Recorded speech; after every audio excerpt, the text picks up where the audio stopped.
Serafina's Pove. The shouting grew clearer once we stepped outside, where the grassy patch by the curb had become an accidental stage. Maxwell stood at its center, shoulders drawn tight beneath his rolled-up sleeves, jaw clenched and eyes wild as he fought and failed to stay calm over the piercing wails of the crying child. A woman clutched her son a few feet away, murmuring something between comfort and indignation. And on Maxwell's other side were Noah and Zach, both flushed and trembling, their golden retriever crouched low, shivering with its ears flattened. Daniel tugged at my sleeve. "What's going on?" "I'm not sure yet," I murmured, scanning the scene. But even from here I could read the shape of it, the tightness of Noah's grip on the leash, the defiance stiffening Zach's small frame, the weariness pulling at Maxwell's stance. "Apologize, now," he commanded, the words sharp enough to make passing pedestrians slow down, their attention drawn to the spectacle. He was seconds away from losing his temper. I felt it prickle on my skin, a charged heaviness in the air, the same warning I'd known as a child, sensing my father's wolf simmering just beneath his scolding. And the twins, gods, they were just scared. I sighed, stepping forward. "Stay here, baby." Daniel nodded, his eyes glued to the scene. By the time I reached them, Maxwell's voice had dropped into that dangerous, calm, superior wolves used when words were the last barrier before exerting dominance. "Noah, Zach, I won't ask again." "Dad, it wasn't Bobby's fault," Noah cried, voice cracking as he wrapped his arms around the dog's neck. Tears streaked down his cheeks, blotching his freckled face. "Yeah," Zach barked, planting himself like a shield between his brother and father. "He didn't do anything." "Your dog scared my son," the woman snapped, glaring at the twins. "He could have been hurt." "Ma'am," I interjected gently, raising a hand. "Maybe let's take a breath before anyone gets hurt for real." Maxwell turned at the sound of my voice. Surprise flared in his eyes, quickly replaced by raw relief, and he sagged a little as he exhaled and stepped back. "Serafina, sorry, this got out of hand." "Yeah," I said softly, "I can see that." Bobby whined, pressing closer to Noah's leg. He was enormous for a retriever, but the way his body trembled, his eyes darting from face to face, made him look utterly defenseless. Not aggressive, just overwhelmed. I crouched down in front of the dog, holding my hand out for him to sniff. He whined softly, pressing his nose into my palm. "Hey boy, you okay?" His tail thumped weakly once. "See?" I said, glancing up at the woman. "He's gentle, just scared." Her son hiccuped through his tears, his hands twisting in her coat as he half hid behind her. I just wanted to pet him. He grabbed Bobby's ear really hard, Noah spat. Bobby thought he was being attacked. His mother turned her frown down to her son. "Is that true, Cam?" Cam's face turned red. "I just wanted to play," he mumbled, sniffling. "How about I pull your ears and see how much you—" "Zach." Maxwell's warning growl shut his son up. I nodded, my voice softening. Bobby didn't mean to hurt anyone. He was just startled. I turned to Cam. "I'm sure you didn't mean to hurt him either. You have to be careful not to play too roughly, okay?" Cam sniffed and gave a short nod. I turned to Noah and Zach. "Next time, try to explain the situation calmly before going straight to yelling, okay?" Zach crossed his arms. "She yelled first before we could." "Fair point." "All right," I said. "Everyone got scared. Everyone overreacted. How about we start fresh? The important thing is that no one's hurt." For a moment, the air between us held still, the kind of fragile pause that could tip either way. Then, slowly, the woman knelt beside her son, gently coaxing him forward with a hand on his back. "Would you like to say sorry?" After a hesitant pause, Cam mumbled an apology. Noah followed suit, whispering one too, as he hugged Bobby's neck. Zach muttered something resembling sorry, but it came out more like a growl. Still, it worked. The woman relaxed, thanked me, and led her son away. I rose and brushed the grass off my knees. Crisis averted. Maxwell let out a slow breath, rubbing the back of his neck. The pup whisperer strikes again. "You make it look so easy." I laughed softly as Daniel came up to join us, hands shoved into his pockets, eyes darting between the retreating mother and the twins. "Everything okay?" he asked, a little breathless. "Handled," I said, resting my hand on his shoulder. "No blood, no lawsuits." Maxwell huffed out a quiet laugh, his shoulders finally relaxing. "Thanks to you. Seriously, you've got a gift." I shrugged bashfully. "I owe you for saving me from public humiliation," he insisted. He glanced at the restaurant behind us. "We must have interrupted your lunch. Please allow me." I waved his offer away before he could fully make it. "That's not necessary. Let me at least buy you tea or something," he insisted. "There's a place a few blocks down." Zach groaned dramatically. "Tea's boring." "Yeah," Noah agreed, tugging at his father's sleeve. "Can't we get something fun, like ice cream?" He shot them a look. "I wasn't offering you to. You're lucky you're not grounded." "Oh, boo." Noah rolled his eyes. Maxwell sighed, looking heavenward. "You see what I deal with?" I laughed. "Actually, ice cream sounds divine." That earned a cheer from all three boys. The cafe nearby was small but lively, chalkboard menus, sunlight pouring in through wide windows, the smell of espresso and vanilla. Daniel and the twins pressed against the glass freezer, arguing over flavors.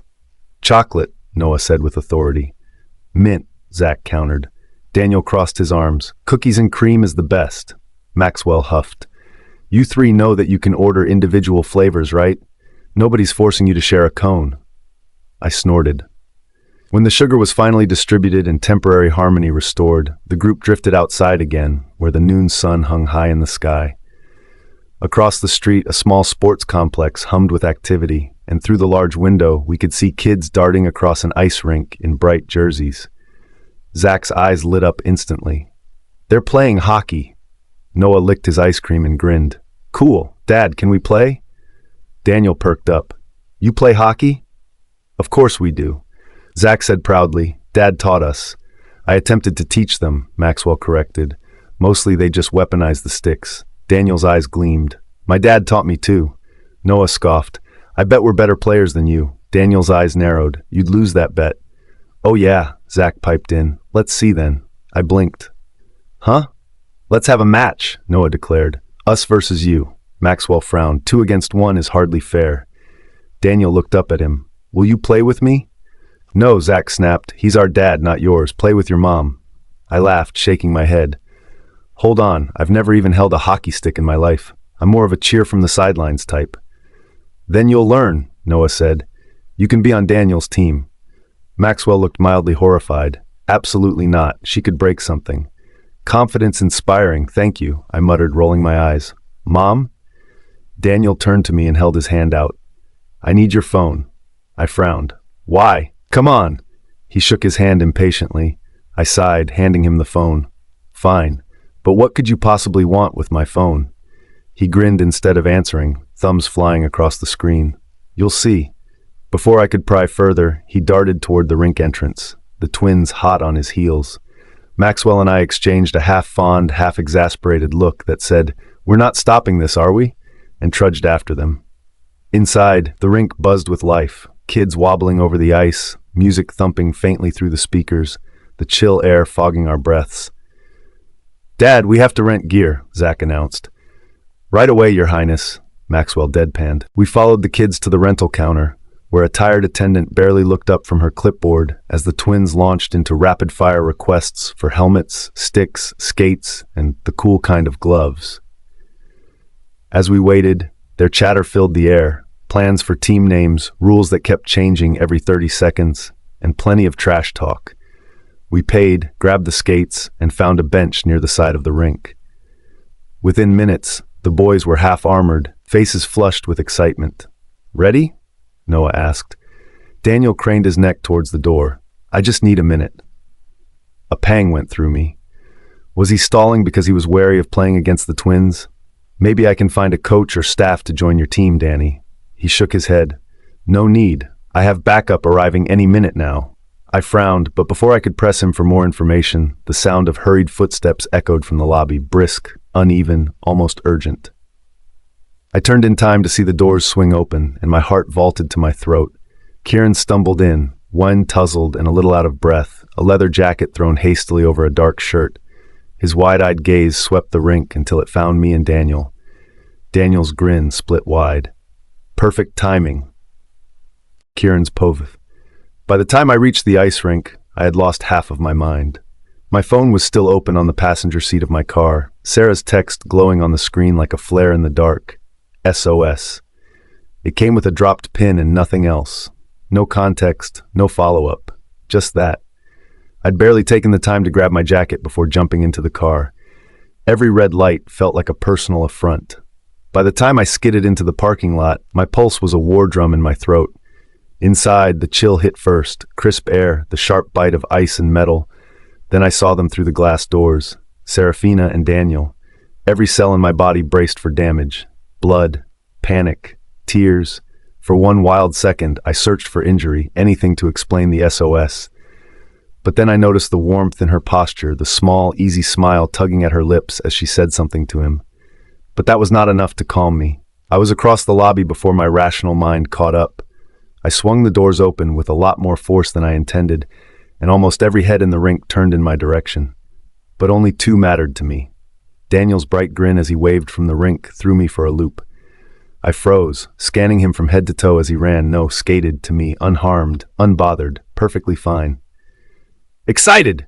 Dad! You made it! What's going on? I demanded, urgency sharpening my voice as I flicked my eyes between both of them as Sarah rose. And so did the man I had just noticed for the first time. He was almost as tall as me, built like a wolf who spent too much time lifting weights, with chocolate-colored skin and closely cropped curly hair. He looked vaguely familiar, but I couldn't quite place him. The ugly green monster I'd become acquainted with any time I thought of Sarah and Lucian reared its ugly head, but I wasn't even sure what the situation was. Sarah looked just as befuddled as I was, but her confusion quickly turned to understanding. "Baby, this is your backup?" she asked Daniel. He nodded. "Yup." I frowned. "What?" I raised my phone. "I got an SOS text. I thought something was wrong." Daniel slid close, grinning like he'd won a prize. "Something is wrong. I don't have a partner for hockey." "For hockey?" I repeated, incredulous. He nodded eagerly. "They challenged me to a match," he explained, pointing to two identical boys standing next to the man. 2 against 1 wasn't fair, so I called back up. My chest deflated with an audible sigh. The tension that had been holding me upright evaporated, leaving behind the kind of staggering relief that made me want to laugh or curse, or both. Sarah raised a hand in half apology. "I'm so sorry, Kieran. I didn't realize he texted you." She shot Daniel a mildly reproachful look. "I'm never handing you my phone ever again." Now that there wasn't a red haze of panic clouding my vision, I took her in. Gods, she looked good. Her cheeks were pink from the cold, and her hair gleamed so white under the harsh fluorescent lights that she looked like a snow queen. I swallowed. Took a deep, calming breath. "It's okay." My gaze darted pointedly to the man beside her. She flushed. "Oh, where are my manners? Kieran, this is Maxwell Cartridge, Maya's brother." Oh, that's why he looked familiar. And his twins, Noah and Zach. She pointed to the identical boys who were eyeing me slightly warily. "Maxwell, this is Kieran, My heart skipped a beat as she cut herself off. Then she cleared her throat and backtracked. "Daniel's father." Maxwell held a hand out to me. I took it begrudgingly, using every ounce of willpower I possessed not to glare at him or crush his phalanges. Daniel beamed, looking up at me. "So, Dad, you'll play, right?" I glanced at him, then at the ice, then at Sarah. Her expression was caught somewhere between amusement and apology. It was so different from her usual indifference and wariness that there was no way in hell I was going to say no. "Wait," one of his sons piped up. "If Daniel's dad is playing, then Dad," he looked up at Maxwell, "you have to play too." Maxwell's brows dipped. "But that tips the scales again." I smirked, squeezing Daniel's shoulders. "Trust me, that won't be a problem." Serafina's povey. I couldn't look away. Kieran cut across the rink with the kind of captivating power and elegance that made everyone else look blurred. I'd forgotten how good he was, how alive he looked in motion. The last time I'd seen him like this, we'd still been teenagers. He'd been the star of the university hockey team then, skilled, graceful, and magnetic enough to make half the campus crowd the bleachers just to watch him play. He could have gone pro. Everyone said so. But the Nightfang heir didn't get to chase dreams of ice and adrenaline. His destiny had been chosen long before he could decide for himself. Still, watching him now, commanding the rink as if the years between then and now had melted away, I couldn't help the flicker in my chest, a pulse of nostalgia, of admiration, of something dangerously close to longing. I'd never been a part of the lessons when he taught Daniel hockey, but gods, what amazing lessons they must have been. Father and son moved like they shared a single heartbeat, seamlessly, precisely, and confidently, cutting through the chaos of their opponent's scrappy defense. Maxwell and the twins put up a good fight, fast and spirited, but it was clear who dominated the ice. "Now, Danny," Kieran called. Blades sliced through frost as the puck slid across the ice. Then, the satisfying clack of the winning goal. The rink erupted in deafening cheers. My pulse thundered to match it, and I cheered so loud that my voice went hoarse. Daniel whooped, and Kieran laughed with him, scooping him up and lifting him high on his shoulders. Their joy was raw, contagious, a warmth that tugged at something deep inside me. Kieran's grin, unrestrained, boyish, utterly un-alpha-like, flashed under the bright lights as he lifted Daniel high into the air. The sight stirred something pleasant in me, warmth radiating through my chest. Even Alina, quiet at the back of my mind, stirred. "Damn, he does have a certain charm on the ice," she murmured. I bit back a smile. "You're not wrong." Then Kieran turned and skated towards me. For one heart-stopping second, the crowd blurred. The lights softened, my breath caught. Because I knew this scene, I'd imagined it a million times before, back when we were young and I was stupid and in love. There was a tradition back in the day. After a big win, the captain or MVP would skate to the edge of the rink, to the one waiting for him, girlfriend, fiancé, mate, and kiss her through the glass. And now, here he was. My fingers trembled slightly against the glass as Kieran neared, Daniel still perched on his shoulders. But then, he stopped short. A grin curved his lips as he lowered Daniel, nudging him gently toward me. "Go on, champ." Daniel pressed his small palms to the glass, leaned forward, and kissed it, right over my reflection. "For my significant other," he said brightly. The crowd chuckled. I laughed too, though the sound came out thin and airy. Relief and disappointment tangled inside me in a way I didn't want to examine too closely. What had I been expecting? Kieran had never been one for showy traditions, anyway. He hadn't done it with Celeste either, not once in all those years of public appearances and pack celebrations. Still, some naive part of me, the remnant of the girl who'd once believed in fairy tales, had resurfaced, bringing with it that familiar, foolish hope. I pressed my hand to the glass, returning Daniel's kiss with a smile. "Good job, baby." Kieran met my eyes over Daniel's head, his expression unreadable. For a fleeting moment, the ice between us didn't feel quite so cold. Then the spell broke. Noah tripped over Zach, Maxwell groaned, and the rink erupted in laughter once more. The moment was gone. But the echo, his smile, the warmth, the ghost of something unspoken, hung over me long after Serafina's Pove. By the time we left the rink, the air had cooled for the evening. The parking lot lights glimmered against the polished hoods of parked cars, and a gentle breeze teased strands of my hair. Daniel bounced between us, his cheeks still flushed from the game, his grin brighter than the neon glow of the cafe sign. "That was awesome," he declared for what must have been the 5th time, playing hopscotch on the thin line between exuberance and chaos. "Did you see that last move, Mom? Dad passed the puck and boom! Goal!" Kieran chuckled from beside me, and I was a little too aware of his warmth sinking into my side. "I did," I said, my grin almost as wide as Daniel's. "You were super impressive, baby." Maxwell's laughter boomed from behind us. "You two make quite the team," he said, catching up with Noah and Zach in tow. The boys looked winded but grinning, their hair sticking to their foreheads. Honestly, I should have known better than to underestimate a Blackthorn duo. "Don't be too hard on yourself," Kieran replied easily, extending his hand. The earlier tension I'd noticed when he first met Maxwell seemed to have dissipated on the ice. "You and your boys held your ground. Those twins have quick reflexes. You train them yourself?" "Every weekend," Maxwell said, pride edging his tone. "But Daniel here might just outshine us all one day." Noah and Zach exchanged glances, their smiles faltering just a fraction. There was a faint stiffness to their shoulders, something I might not have noticed if I hadn't spent years hiding my own subtle, quiet hurts. Daniel, oblivious as ever to envy, grinned brightly. "You guys were amazing too. We should play again.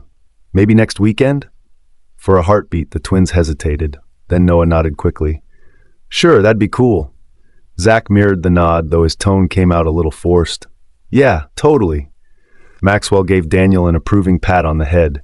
"You've got good sportsmanship, kid. Keep that up." Then he turned to me. "And you've got quite a son, Serafina." Thank you, I said, my smile softening. He's my whole world. Kieran's gaze flicked toward me then, brief but weighted. Before I could read further into it, Daniel tugged on my sleeve, instantly refocusing my attention. Mom, can we invite Dad to dinner? He asked, to thank him for playing with me. I hesitated. Dinner, with Kieran, after the way he'd smiled at me on the ice, after that brief foolish hope that had made my heart stutter. Did I not just say I was wary of more family outings? But then Daniel gave me that pleading, hopeful look that could melt steel. I sighed, defeated. All right, but we're not eating out. I'll cook. Kieran arched a brow. Cook? You sure about that? No, I wasn't sure about that. What the hell was I doing inviting Kieran to my home to cook him a meal? But instead of backtracking, I shot him a look. Do you want to eat or not? Say no. Say no. Say no. He pursed his lips and gave a curt nod. I'd love to. Wonderful. Home was warm when we walked in, the faint smell of cinnamon lingering from the morning's tea. Daniel dashed upstairs, still buzzing with post-game energy. I gotta go shower. You don't have to run, I called after him. Too late, came his muffled voice, already distant. I exhaled a quiet laugh, shaking my head as I headed for the kitchen. I don't know where he gets his energy from. Kieran followed and paused at the doorway, watching me with an unreadable expression. He gets it from you. I blinked at him. From me? Yeah. His voice dropped slightly softer. The way you cheer for him, the way your energy and light fill a room, it's contagious, undeniable.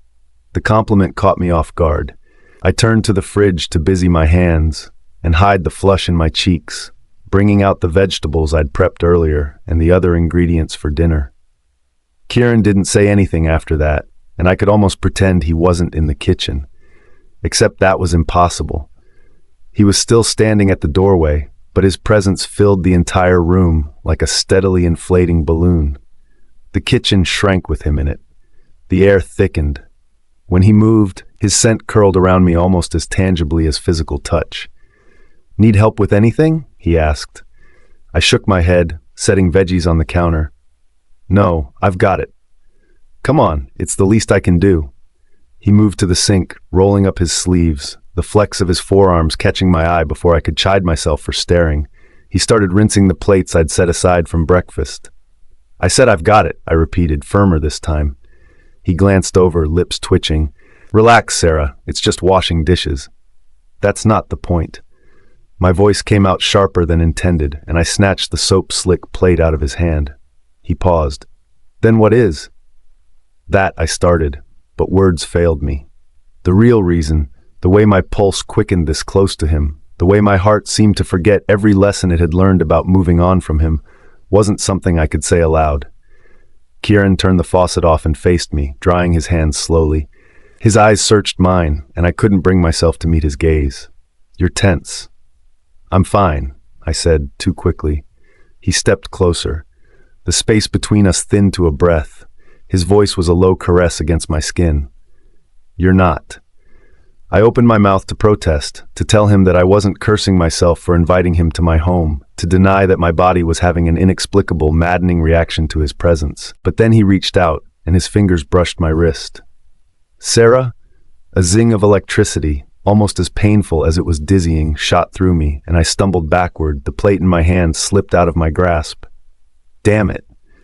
Before it could shatter, Kieran's lightning-fast reflexes kicked in, and his hands shot out. One caught the plate, the other wrapped around my waist to steady me. For a suspended second, everything else fell away. The hum of the refrigerator, the patter of the shower upstairs, the low wind outside the windows. It all faded until there was only him. His hand was like a brand on my lower waist, burning a hole straight through me. His skin was warm, his breath close.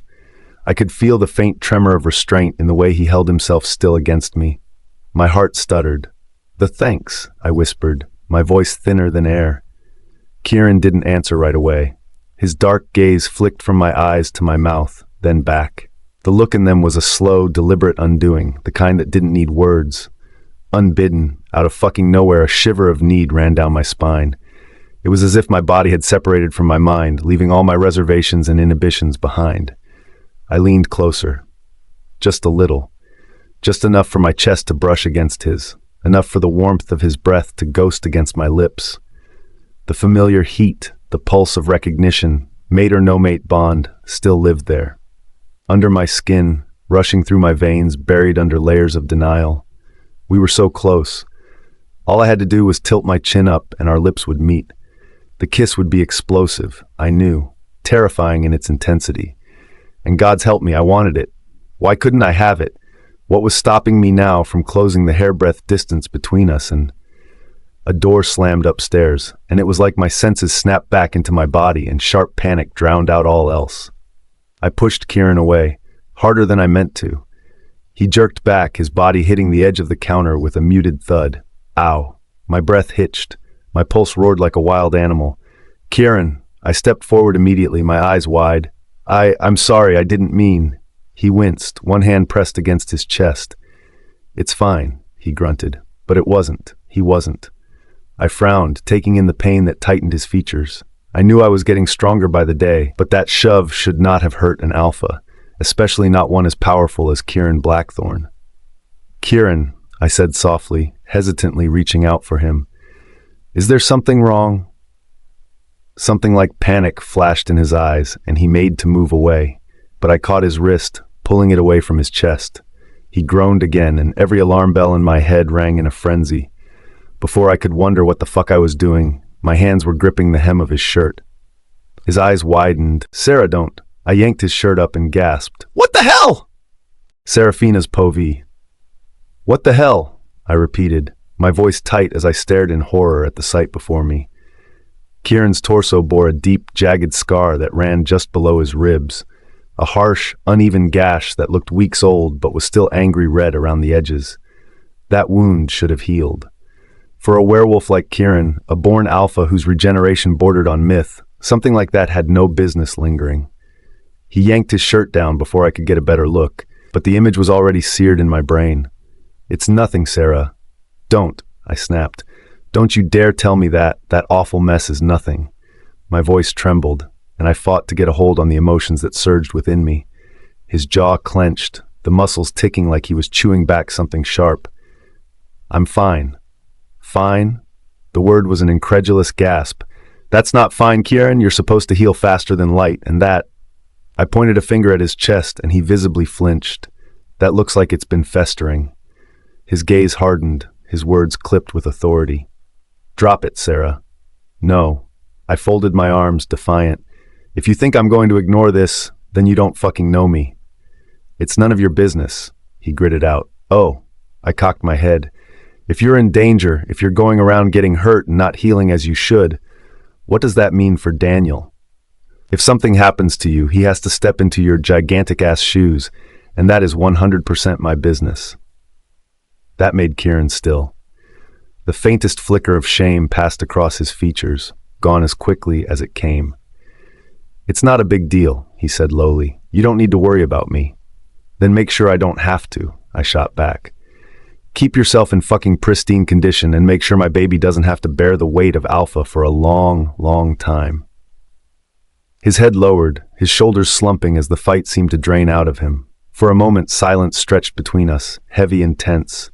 I could hear Daniel humming upstairs, the sound of water running, mundane, normal things that felt miles away from the storm building here. Finally, Kieran exhaled, the sound almost a growl. It's Ashar. I blinked. Of all the answers I braced for, never in a million years did I expect that. Ashar, your wolf? He nodded once, jaw tight. My stomach dropped.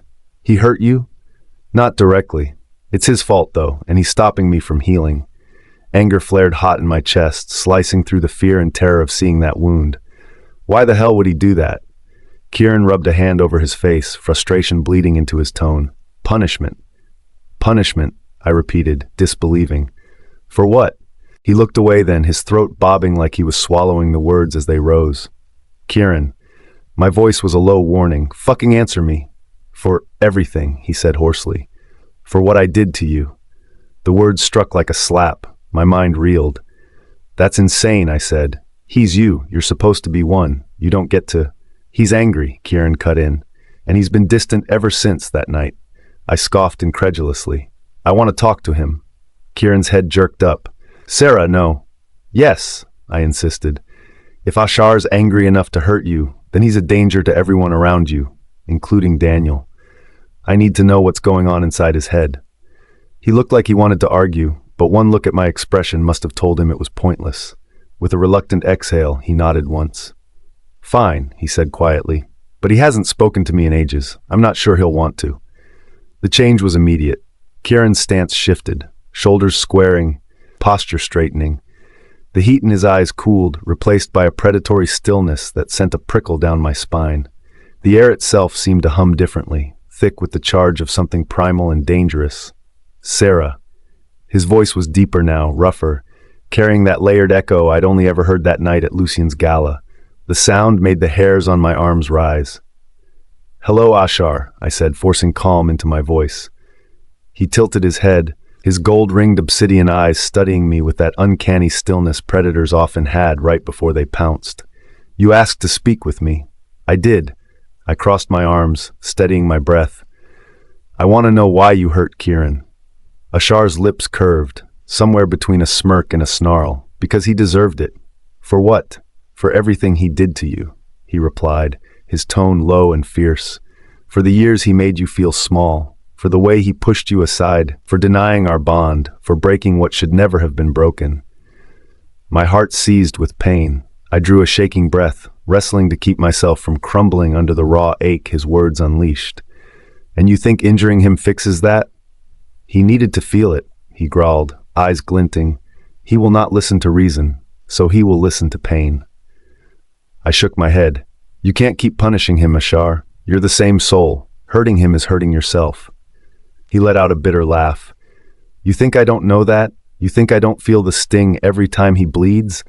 But I'd rather bear it than let him forget. I thought of every interaction Kieran and I had had since that night he revealed the prospect of the bond. The way he seemed to carry around a weight that was eating him from the inside. The longing stares, the tremor in his voice, the seaside dinner, the necklace. He hasn't forgotten, I whispered. Ashar's gaze softened for a fraction of a second, barely enough to catch before the hardness returned. You defend him, he said softly. Even now.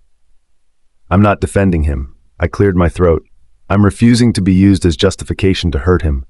Something flickered across his face. Hurt, maybe, or longing. Then softer still. Do you still hate us, Sarah? The question hit me like a blow. My breath caught as I opened my mouth, but no sound came. Even now, Ashar continued, stepping closer, with your wolf's essence stirring beneath your skin, can you still not forgive us? My throat tightened. I felt Alina's presence stir within me, curious but unwilling to rise to the surface. How do you know about my wolf? His expression turned knowing. His voice dropped to a near whisper, vibrating through me. You think I wouldn't feel her? I took an involuntary step back, pulse hammering. She's not fully here. She will be. His tone was sure. And when she is, I won't make the same mistake twice. Meaning? Ashar's mouth curved, fierce determination shining in his eyes. I missed the signs once, Sarah. I ignored every instinct screaming that you were ours. I let Kieran's reservations dictate our fate. That will never happen again. My breath caught. There was a strange magnetic pull in his words, a rawness that wasn't like Kieran's usual restraint. Where Kieran hesitated, Ashar claimed. Where Kieran doubted, Ashar knew. And God's help me, his tone low, dark, threaded with something possessive, did something terrible to my heartbeat. My wolf might not be ready to face you, I managed to say, forcing steadiness into my voice. Ashar's gaze softened. I can sense her hesitation. I won't push her. That's good, I murmured, unsure how else to respond. He tilted his head, his expression unreadable. I feel your reluctance, too, he said quietly. You hide it well, but I can smell the uncertainty, the conflict within you. I swallowed hard. Can you blame me? I don't. You gave your heart so willingly once, and it was broken for all your trouble. I will never forgive myself for letting that happen. Ashar, I began, but the words tangled somewhere in my throat. He studied me, then smiled, a slow, devastating thing. You know I've always been fond of you, Sarah. He moved closer still, his presence overwhelming. Long before I even knew what you meant to us, the biggest mistake I ever made was letting that fool Kieran bury that truth under guilt and pride. My heart stuttered. I should have fought harder, he said simply. I should have taken control, marked you the moment fate tied our names together. Maybe then you wouldn't have suffered as much as you did. I stared at him, stunned. This wasn't the Ashar I remembered, the cold, elusive wolf who had once regarded me as little more than Kieran's inconvenience. This Ashar was bolder, unrestrained, heartbreakingly honest. He reached out, and his hand gently cupped my cheek. A shiver ran through me at the warmth of his touch. I won't hide it anymore. I won't suppress it. His voice dropped to a velvet whisper. Whether you ever forgive us or not, I'll be here, waiting, fighting. Mate or not, I will never let you go again. The words hung heavy in the air between us. My pulse thudded painfully in my ears, my throat dry. I couldn't move, couldn't think. I burned under his gaze, every nerve alive, breath stuck, heart trembling. Then faintly, distantly, someone called my name. Sarah? Kieran's voice. The world snapped back into focus. The air around me shimmered, Ashar's golden irises dimming until Kieran's familiar black returned. He blinked, disoriented, his chest rising and falling sharply. You all right? He asked, his tone careful. Yeah. I forced a breath, stepping back. I'm fine. He frowned, glancing at me like he could sense the lie. Sarah, the things he said. No, the word came too fast. We don't need to discuss that. Kieran's gaze lingered, searching, but I couldn't hold it. My heart was still racing, my hands trembling faintly at my sides. I should get the medical kit, I said quickly, turning toward the hallway. Sarah. But I was already moving, my footsteps echoing down the hall. I didn't stop until I reached the bathroom cabinet, my hands braced against the cool marble counter. My reflection in the mirror was flushed, wide-eyed, breathless. Ashar's voice still echoed in my head, low and reverent. Mate or not, I will never let you go again. I closed my eyes, exhaling shakily. Gods, what was happening to me? Kieran's pove. Sarah left the room without looking back. The quiet click of the door shutting upstairs was somehow louder than every time she'd ever yelled at me. I stood there in the kitchen for a long while, just staring at the place she'd been standing. Her scent still lingered faintly in the air, refusing to leave even when she did. She can barely look at me, I muttered, leaning on the counter. I can't even blame her. I winced sharply. My ribs ached faintly from where I'd aggravated the injury playing hockey. The dull throb matched the rhythm of my pulse. Why would you? I snorted. Oh, so we're talking again? Sarah has asked that I stop punishing you, Ashar replied, his tone begrudging. I chuckled dryly. Since when do you do what others ask you to? Since her, he said matter-of-factly. I will do whatever it takes to make and keep her happy after being the cause of her pain for so long. My head dropped, each slow breath caught in the drag of regret that weighed me down like lead. Don't sulk, Kieran. You're not the only one feeling it. She looked at both of us like we were strangers. She has every right, I sighed, rubbing my face with both hands. After all, I treated her like a stranger over the last 10 years. Ashar was quiet for a beat before replying. You were in love with Celeste back then. The statement hit so hard I flinched. That's not an excuse, I said through clenched teeth. It's not, he agreed, but it's the truth.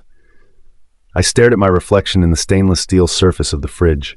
The man looking back at me looked like an alpha, broad-shouldered, stern, composed, but behind the eyes, just a mess of regret and guilt. You said you liked Sarah, I said finally. You always liked her. Why did you never tell me? Ashar sighed, a sound that was half a growl in the back of my mind. Would it have mattered? You'd already decided who you wanted. I knew if I said anything, you'd only fight me. My hands dropped to my knees as I doubled over. So you just kept it to yourself all these years. I had to. His tone was quieter now, something like shame flickering beneath the surface. You were so convinced that Celeste was your future. I didn't want to confuse you. But Sarah... He paused, and I felt his presence waver, unsure. She deserved better than being caught between us. I didn't want my feelings to make things worse. I let out a bitter laugh. Things got worse anyway. Yes, he admitted, they did. Silence descended again, but this time it wasn't hostile. It was the kind of quiet that comes when you've both been stripped of excuses. After a long pause, I murmured, You know, you're braver than me sometimes. Sometimes? I scoffed, fighting a surge of self-loathing. I mean it.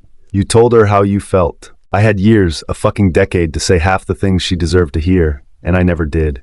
I hid behind duty, behind misplaced loyalty. I let her believe she was nothing more than an obligation. Ashar's voice softened, but it didn't lose its edge. You were a veritable piece of shit. I huffed. Thanks. But so was I, he continued, surprising me. Which is why I did what I did. I frowned. What did you do? That night in the garden, when I confessed to making the first move 10 years ago. I perked up. After that night of Lucien's gala, he'd been an elusive bastard, refusing to talk about it no matter how many times I brought it up. You're finally ready to talk about it? Ashar sighed. I took the fault, not because I remembered that night perfectly, but because I didn't want Sarah to shoulder any more pain or blame. I stiffened. What are you saying? I'm saying that I didn't remember everything about the blood moon hunt, he admitted. Not clearly. I only knew that she had been hurt, forced to shoulder the blame all this time. I couldn't take it anymore, so I took the weight of it. I exhaled, running a hand through my hair. The memory of that night in the garden still haunted me. The chaos, the confusion, the fake truth stone. Sarah's tear-streaked face, the tremble in her voice when she demanded clarity after Ashar's outburst. You took the blame to protect her, I said slowly. Yes. But I thought back to the dream I'd had on the yacht. Thanks to Ashar's confession, I was convinced that it was a memory. But now I wasn't so sure. If he truly didn't remember, had that just been a product of my longing and imagination? I swore harshly, tugging at my hair. What the fuck happened that night of the blood moon hunt? Does it matter? Ashar said quietly. All that matters is what happens now. For a moment, neither of us spoke. The sound of the clock ticking filled the room, the soft, persistent rhythm grounding me more than I expected. You know, I said quietly, for all our differences, we've both been idiots. Ashar chuckled, a deep rumble that vibrated through my chest. You, more than me, but agreed. I huffed out a quiet laugh as a sense of calm settled over me, like the air had cleared after a long storm. So what now? I asked, leaning back again. Outside, the sun was setting rapidly.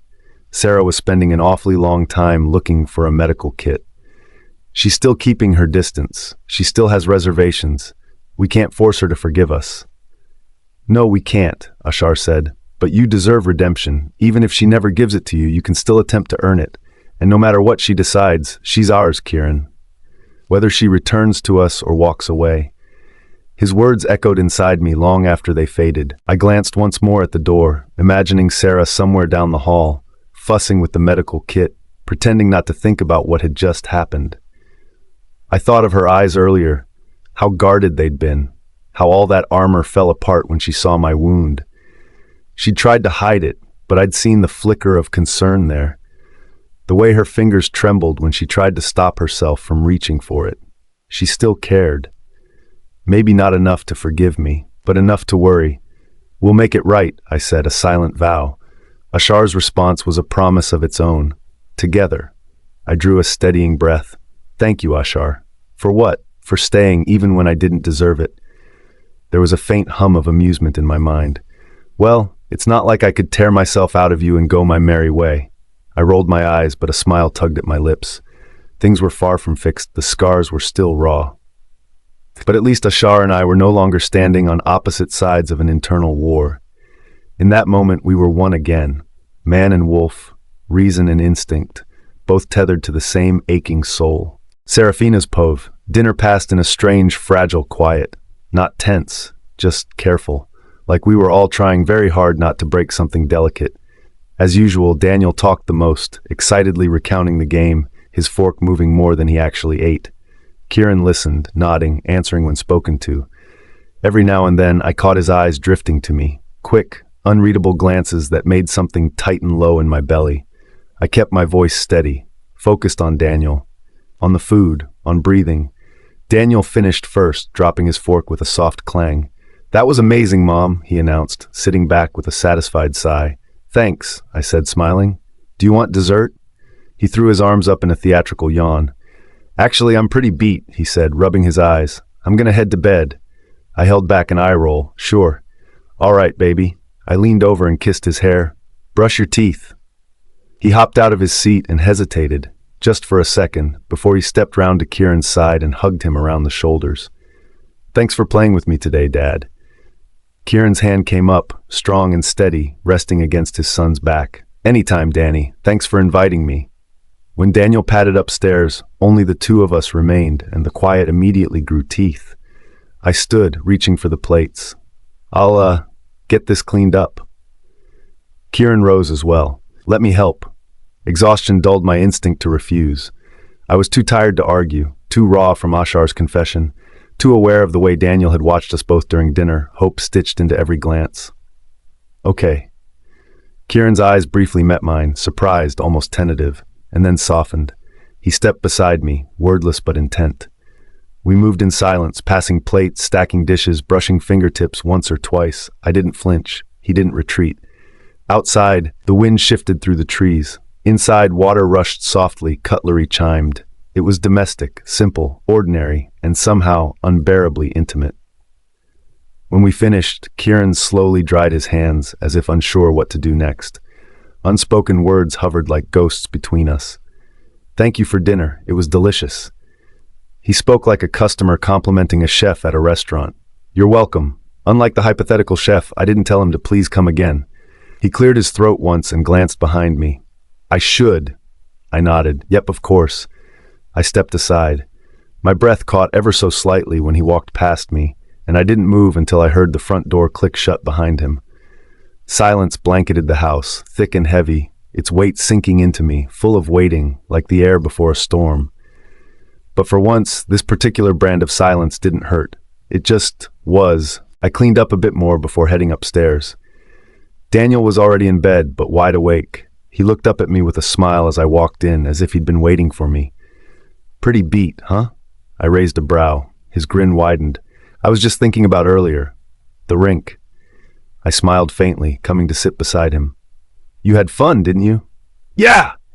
That one word carried so much warmth, it softened the ache that pressed at my chest after the conversation with Ashar. "It's been so long since I played hockey with Dad, I almost forgot how fast he is." His eyes brightened at the memory. "Did you see the way he blocked Maxwell's shot? He didn't even look like he was trying." I laughed softly. "I did see. I was terrified one of you would crash into the boards and get hurt, though. Dad would never let that happen." The sheer, unwavering confidence in that simple sentence made me pause. For all of Kieran's flaws, his stubborn pride, his silence, his past mistakes, I was glad he hadn't failed our son irreparably. "I wonder when we can play like that again," Daniel said wistfully. I shifted closer on the bed and squeezed his knee above the blanket. "You don't have to wonder, Han. You could just ask him." Daniel glanced up, startled. "I can?" "Of course. You don't have to wait for special occasions, and you certainly don't have to sneak around my back to call him." He smiled sheepishly as I continued. "If you want to skate or train with him or just hang out, all you have to do is ask. I'm sure he'd be thrilled."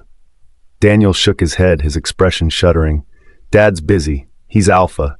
He has to train the warriors and handle the pack council, and—" He hesitated, lowering his gaze. "And I'm supposed to help someday, not distract him." My heart twisted. He was only 9, too young to be worrying about responsibilities that heavy. I cupped his face and tilted it up gently so our eyes met. "Daniel," I said softly, "do you really think spending time with you is a distraction?" He frowned, uncertain. "Isn't it?" "No," I said firmly. "Your dad works hard, yes, but that doesn't mean he doesn't want to be your dad too. That game today, he enjoyed every minute of it, trust me." His eyes held a mix of skepticism and hopefulness. "Did you see his smile, baby?" I continued. "Not the polite, reserved kind he uses for work or appearances, but the real one, the one he shows when he's truly happy." I poked his middle fondly. "When he's with you." Daniel's face softened, but he still looked conflicted. He didn't smile like that before, not when we all lived together. I swallowed hard. The truth in his words stung more than I wanted to admit. "No," I whispered. "He didn't, but people change. Sometimes it just takes them a while to remember what matters." After talking to Ashar earlier, I was starting to believe that more and more. Daniel studied me for a moment, like he was weighing my words. "You think Dad misses us?" "Us." The word wrapped itself around my heart like a vine. I think," I said slowly, "that no matter what's happened between your dad and me, he'll always miss you when he's not here. You're his son, and you can call him, or see him, or invite him to play anytime you want. My thumb gently stroked his cheeks. Don't ever think you have to hold back for my sake. He blinked up at me. But won't you feel lonely if I spend more time with him? That question hit me harder than I expected. For years, Daniel had been my anchor, the one constant in a world that often felt cruelly uncertain. But I couldn't let him carry my loneliness. That wasn't his burden to bear. I leaned forward and pressed my lips lightly to his forehead. You don't have to worry about me, love. I whispered against his skin. I'll be just fine. You're allowed to love your dad and have fun with him. That's what families do. He hesitated for a beat, then nodded, though his eyes shone with something deep and unspoken. A few seconds later, he threw his arms around my neck and hugged me tight. I wrapped my arms around him just as tight. What's this for? I murmured against his shoulder. He didn't let go. I don't know if you know this, he said into my hair, but you're so much stronger now, like a big tree that doesn't fall even when it rains a lot. My breath caught. A tree? I repeated, half laughing. He pulled back just enough to look at me seriously. Yeah, strong roots and stuff. You don't waver anymore, even when people are mean to you. You even made up with Grandma. I smiled softly, blinking away the sudden sting in my eyes.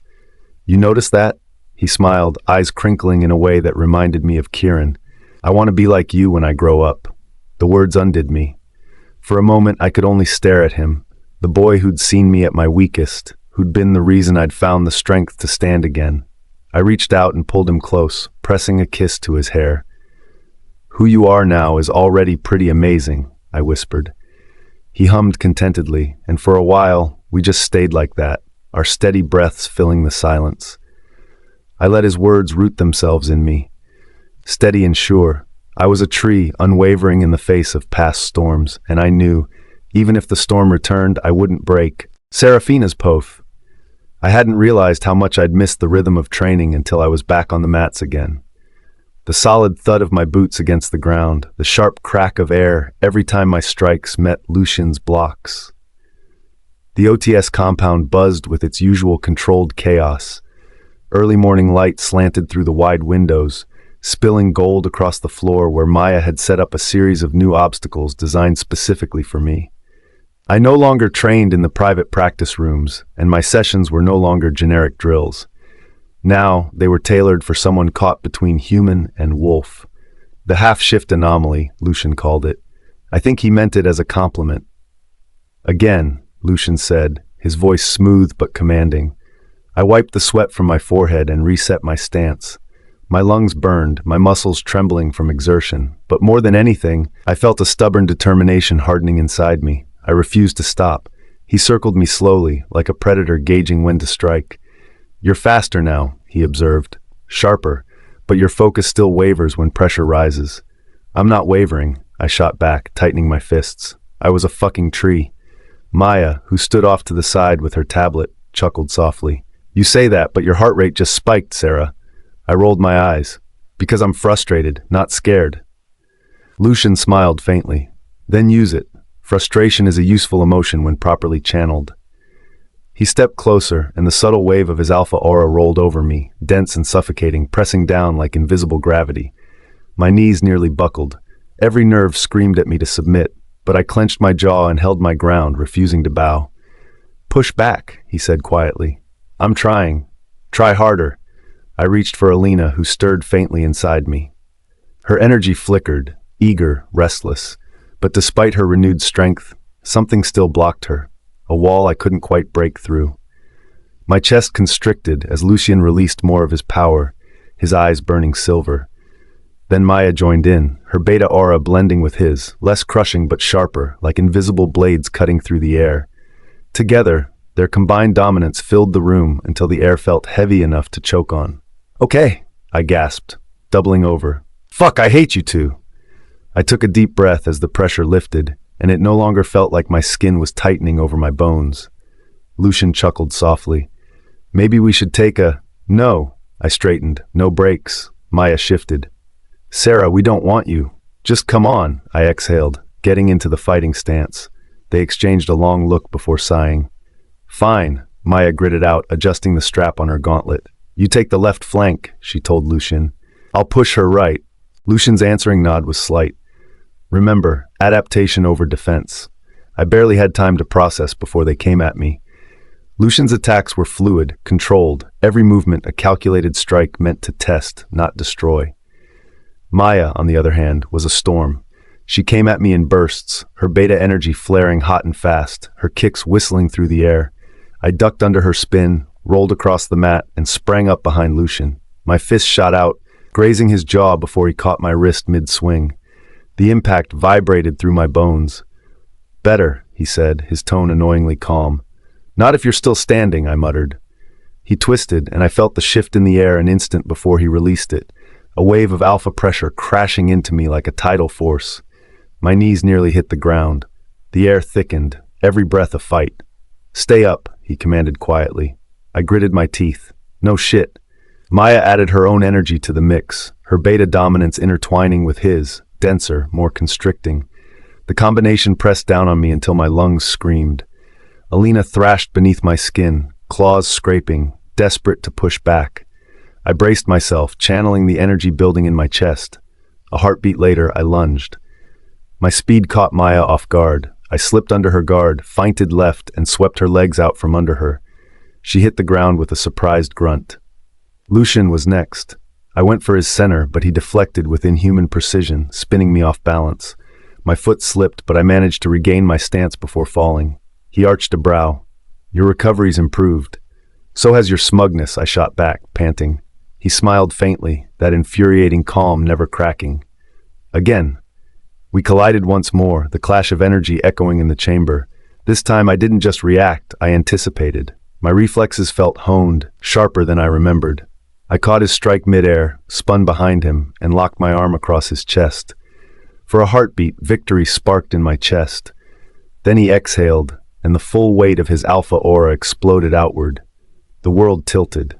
Every muscle in my body screamed in submission. The invisible pressure forced me to release him, and I stumbled back, gasping. It didn't matter how strong or fast I'd become. His dominance could still crush me without a single touch. Lucian stepped forward, voice low. "That's the difference between strength and power, Serafina. You can train your body, but this..." He gestured to the air still thrumming between us. "This comes from what's inside, from the part of you that still hesitates to command."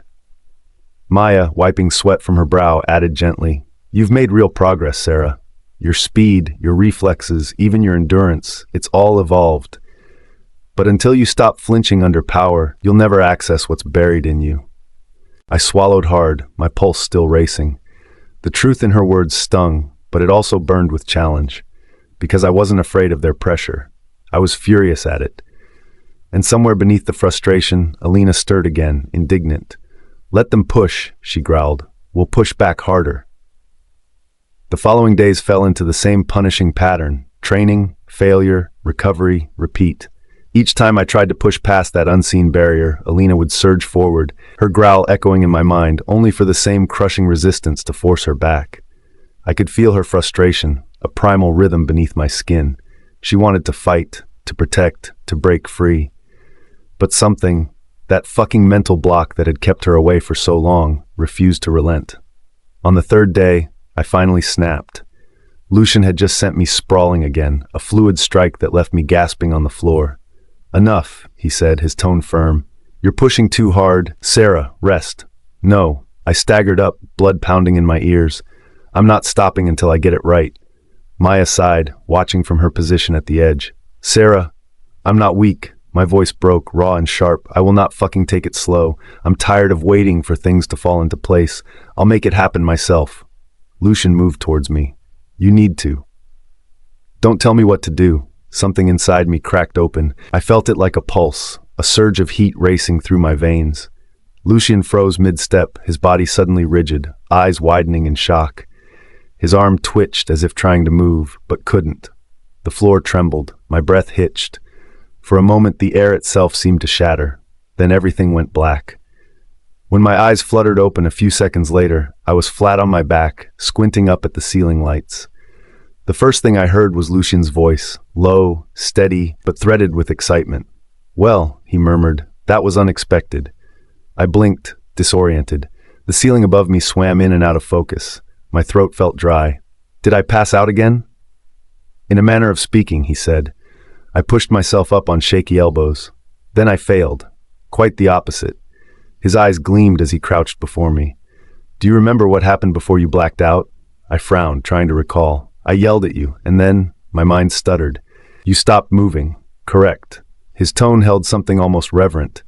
You didn't just yell, you commanded, and I couldn't move, not even a fraction. I blinked at him. That's impossible. Nothing's impossible. Maya stepped closer, her expression torn between fascination and disbelief. You froze him, Sarah. I felt the shift in energy. It wasn't just shock or intimidation. It was control. Control. The word sank in, heavy and electric. I don't understand, I whispered. I was supposed to resist, not enforce. Lucian's gaze softened. You shouldn't. Not yet. I turned inward, reaching for Alina. What was that? Her voice came faintly, a little hoarse. It didn't feel like control, she said. It felt like we broke something open, like we finally reached the edge and pushed past it. Lucian stood, his posture thoughtful. You've barely scratched the surface of what you're capable of. Whatever that surge was, it disrupted my alpha command. That should be impossible. Which means you're Wolf. He trailed off, his jaw flexing like he was debating his next words. Isn't ordinary. I exhaled shakily. That's not news. He almost smiled. Perhaps, but now we have proof. I waited for him to elaborate, but he didn't.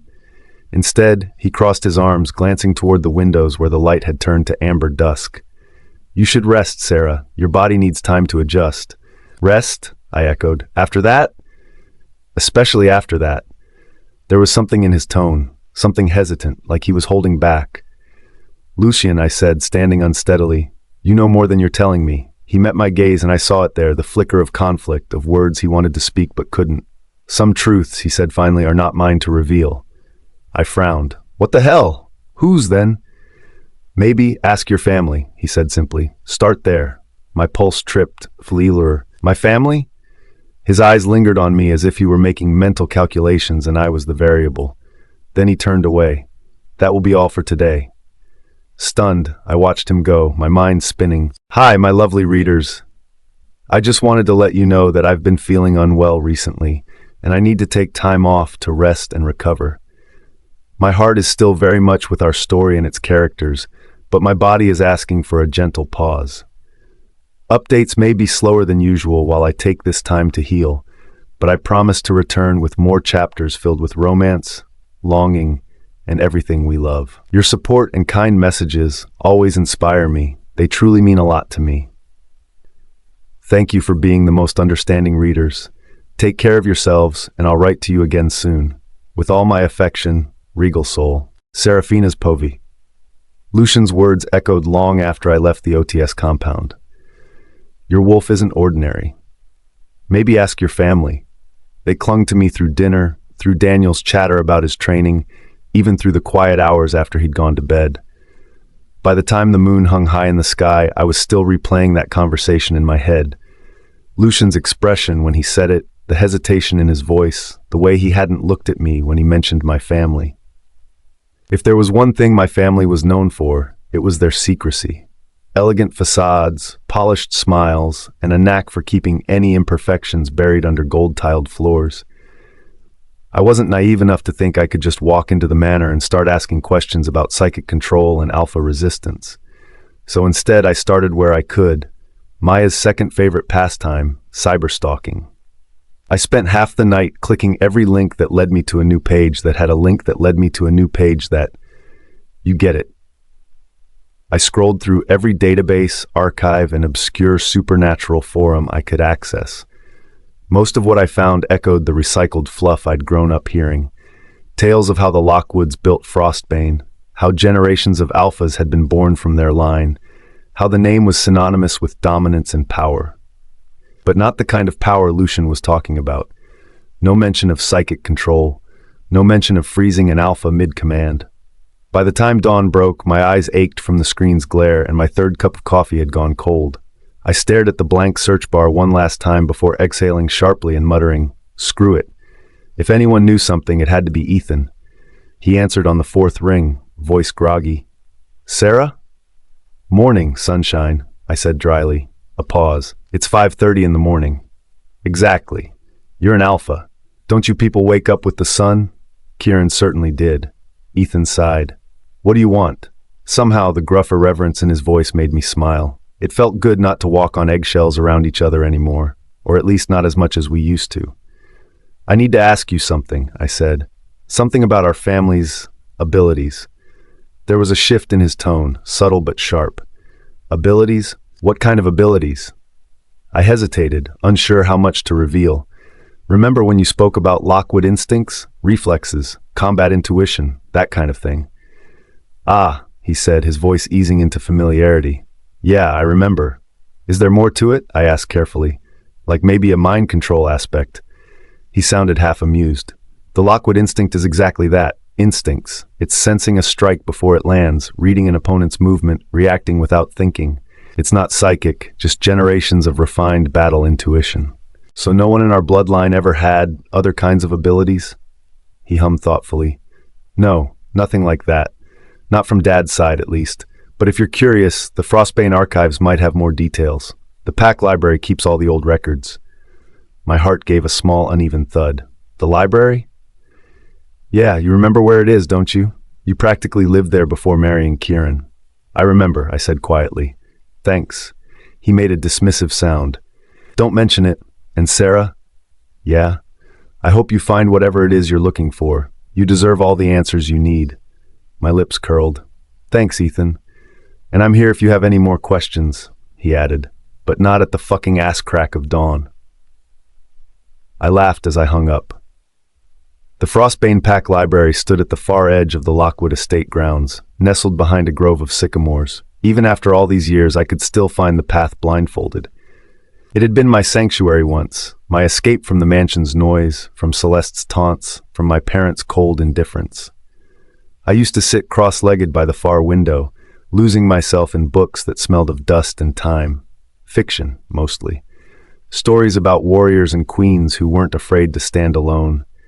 Stories that made me forget I was the Alpha's defective daughter. The air inside smelled just as I remembered, faintly of old paper and dust, thick with the kind of silence that felt almost sacred. Rows of shelves stretched high, lined with decades of Frostbane history, training records, pack treaties, and bloodline documents. Dust motes drifted lazily through the shafts of sunlight filtering from the high arched windows. I trailed my fingers along the familiar spines, the texture of old leather grounding me. A strange nostalgia tugged at me, bittersweet and sharp. I found the family history section near the back, an entire wall dedicated to Lockwood lineage. My father's name, Edward Lockwood, stood prominently in the records, his line traced meticulously across centuries of alphas and heirs. Every branch was recorded, every union documented. I scoured through it all as fast as I could, looking out for any mention of strange abilities or late wolf emergences. The only mention of anything remotely close was the same thing Ethan had told me: refined battle intuition. It was hard to keep my frustration from bubbling up into a scream. There had to be something. A fucking explanation. Deep down, I could feel it existed. Just one line, one sentence that would explain why I'd gone 30 years before hearing the voice of my wolf, or why she was manifesting in all these strange, confusing ways. I needed that answer as desperately as I needed air. Then I could know that I wasn't flawed. I wasn't defective. My fingers froze as I skimmed through a heavy leather-bound book. Unlike the older tomes that coughed up decades of dust when I pulled them from the shelves, this one's spine was uncracked, its pages newer. Margaret Everly, married Alpha Edward Lockwood, January 16, 1990. I blinked, certain I'd missed something. I flipped back a page, then forward again. Nothing. No note of my mother's pack, her lineage, or even her parents. Just that single sterile line, as if she'd appeared from thin air and slipped into Lockwood history without a past. What the hell? I murmured, running my thumb along the edge of the page. I pulled another record from the shelf, the lineage of Western Alpha Bonds, and scanned for her name. My father's section spanned several pages, chronicling his achievements, his ancestry, and his alliances. His mate was mentioned only once, Margaret Lockwood. No further elaboration, no background. I tried another, then another.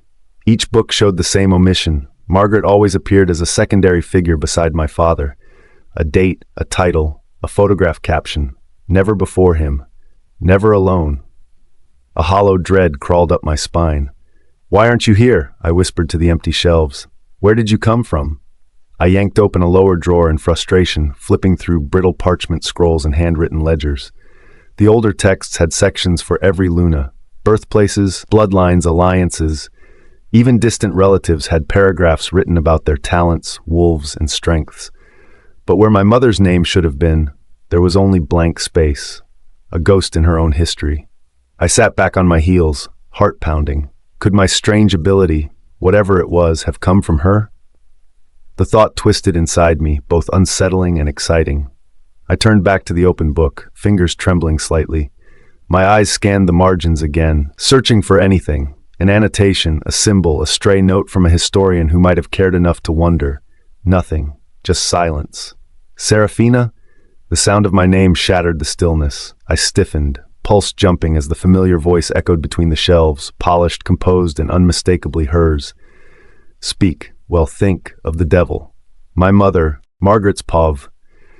I was halfway through my brunch, poached eggs, a slice of toasted brioche, and berries arranged neatly along the porcelain rim, when Paxton cleared his throat from a respectful distance. "Luna Margaret," he said, hands folded behind his back. "Shall I take Miss Serafina some tea?" My fork paused midway to my mouth. "Serafina?" He nodded. "She has been in the Pack library all morning." "The library?" I echoed, setting the fork down as nostalgia rippled through me. He nodded again. A small, wistful smile pulled at the corners of my lips. Sarah had always been fond of the library. She had a habit of forgetting the world when she was in there. I rose to my feet. "Prepare some tea and biscuits. I'll take them to her myself." Paxton blinked in surprise, but bowed again. "Of course, Luna." Minutes later, I was standing in front of the grand library, a porcelain tray resting in my hands. 2 cups of lemon tea, steam curling softly from the rims, and a plate of berry scones.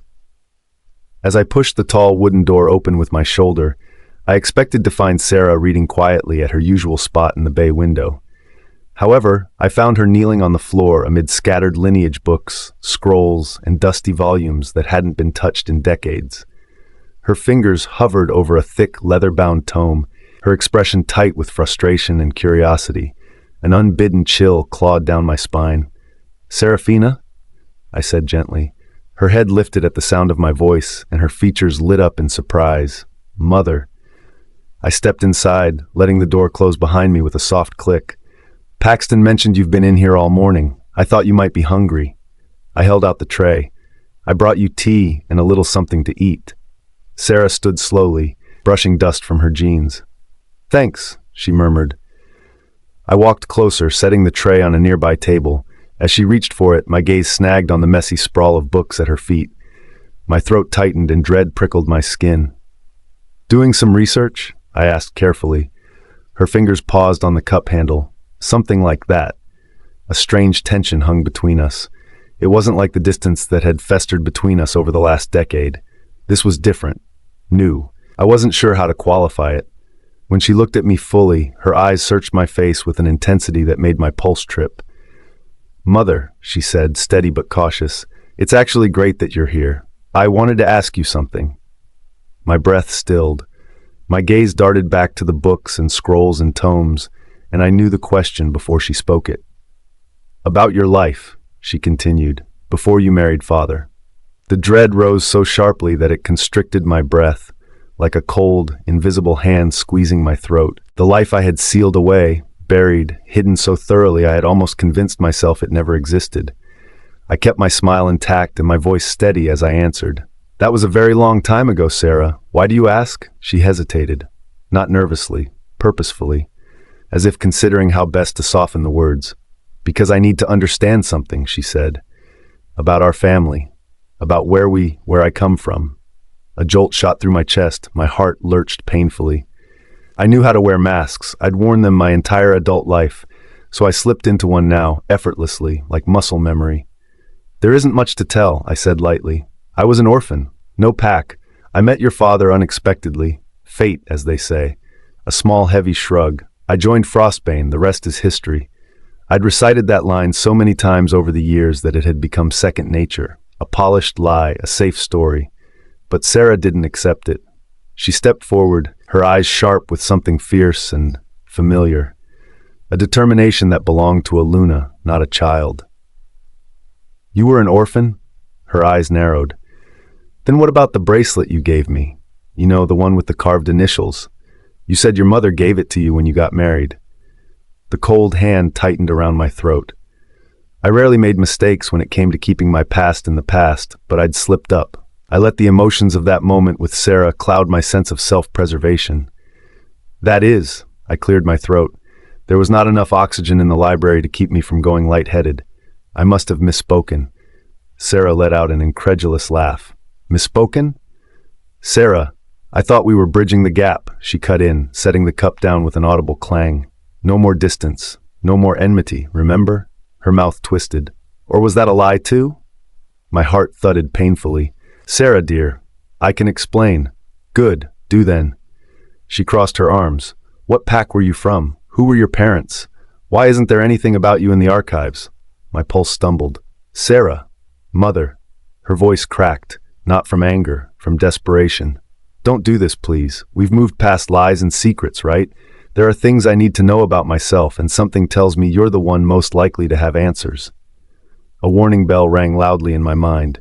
Panic soared, threatened to overpower me, and send me back to the past I tried so hard to forget.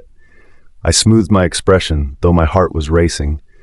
"Darling, whatever you're looking for, I'm afraid you won't find it in my past. I truly had nothing before Frostbane." She stared at me like she was seeing me for the first time. I swallowed, trying to steady myself. "Why are you asking me these things anyway?" She scoffed. "You want me to unload myself when you won't do the same? That's a bit hypocritical even for you, mother." Her words pierced deeper than she could possibly understand. I shook my head. Maybe I can help. Your answer might have nothing to do with my past." A beat of silence, a flicker of uncertainty. Then she told me everything. Her training bottlenecks, her confusion, Lucian Reed's words, her abilities, the voice of her wolf after 30 years of silence.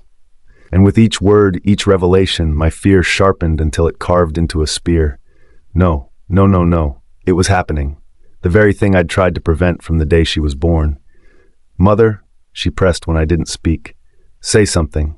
I forced myself to breathe, reaching toward her, palms trembling. "Sarah, you're overthinking this." Her brows knit. "You are." My voice wavered. I had to force steel into it. "Wolves emerge at puberty, and you're only just getting yours at 30. In what world is that an advantageous occurrence? Even if you could shift one day, you wouldn't be special. You wouldn't be different. You're just like everyone else. Worse, if anything." Pain flashed across her face, raw and stinging, and I hated myself for it. "Why can't I be special?" she whispered, voice trembling in a way that gutted me. "Why is that such a ridiculous concept for you to consider?" Oh, Sarah. I wanted to tell her everything then, about the prophecy, the warning, the reason I had chosen to erase myself from history, the reason I had kept her small, quiet, ordinary, but the words tangled in my throat like thorns.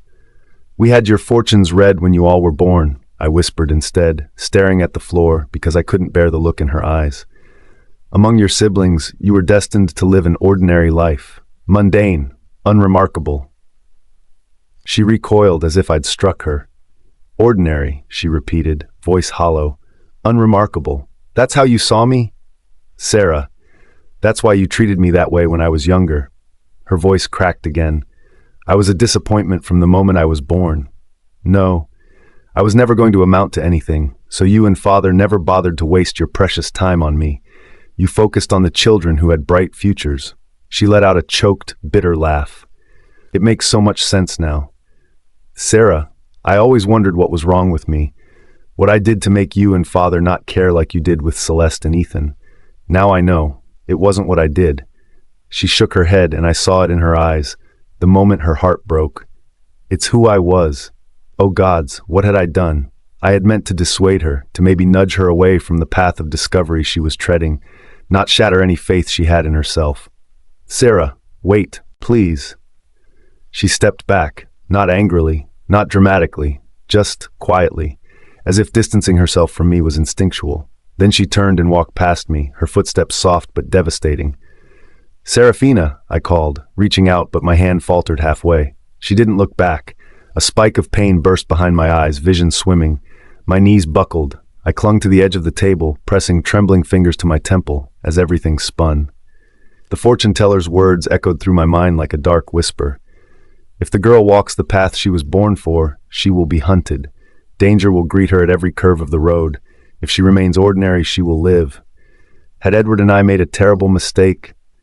By hiding our daughter's truth, by keeping her safe, protected, had we broken her instead? I closed my eyes, fighting the throb in my skull as regret swallowed me whole. My sweet girl. I whispered to the empty library, "What have we done to you?" Serafina's povee. I didn't remember leaving the Lockwood estate. One minute I was standing in the library, the air thick with dust and lies, my mother's words ricocheting inside my skull like mini bullets. The next thing I knew, I was outside, my feet pounding against the stone steps, moving fast as if distance alone could keep those words from sinking deeper. Ordinary, unremarkable, worse if anything. I was in no right mind to drive, so I left my car behind, stormed down the long driveway and through the gates. The rain had begun as a thin mist, barely a whisper against my skin, but with every passing second it grew heavier, colder, soaking through my clothes until the fabric clung to me like a second skin. I welcomed it. The biting cold hurt less than the ache clawing through my chest. I didn't know how long I walked, only that every step grew heavier under the weight of 30 years. Years spent wondering why I was never enough, why every door I tried to open as a child had been locked, why every spark of potential I showed was smothered before it had a chance to burn, every attempt at something new shut down, every interest redirected, every dream dismissed. How many times had I blamed myself? Too quiet, too clumsy, too slow, not charming enough, not talented enough, not strong enough, not good enough.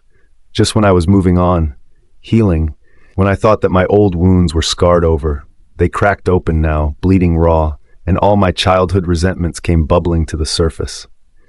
All those years of thinking I was the problem, and now to learn it was because of some ridiculous prophecy some stranger told my parents before I could even walk.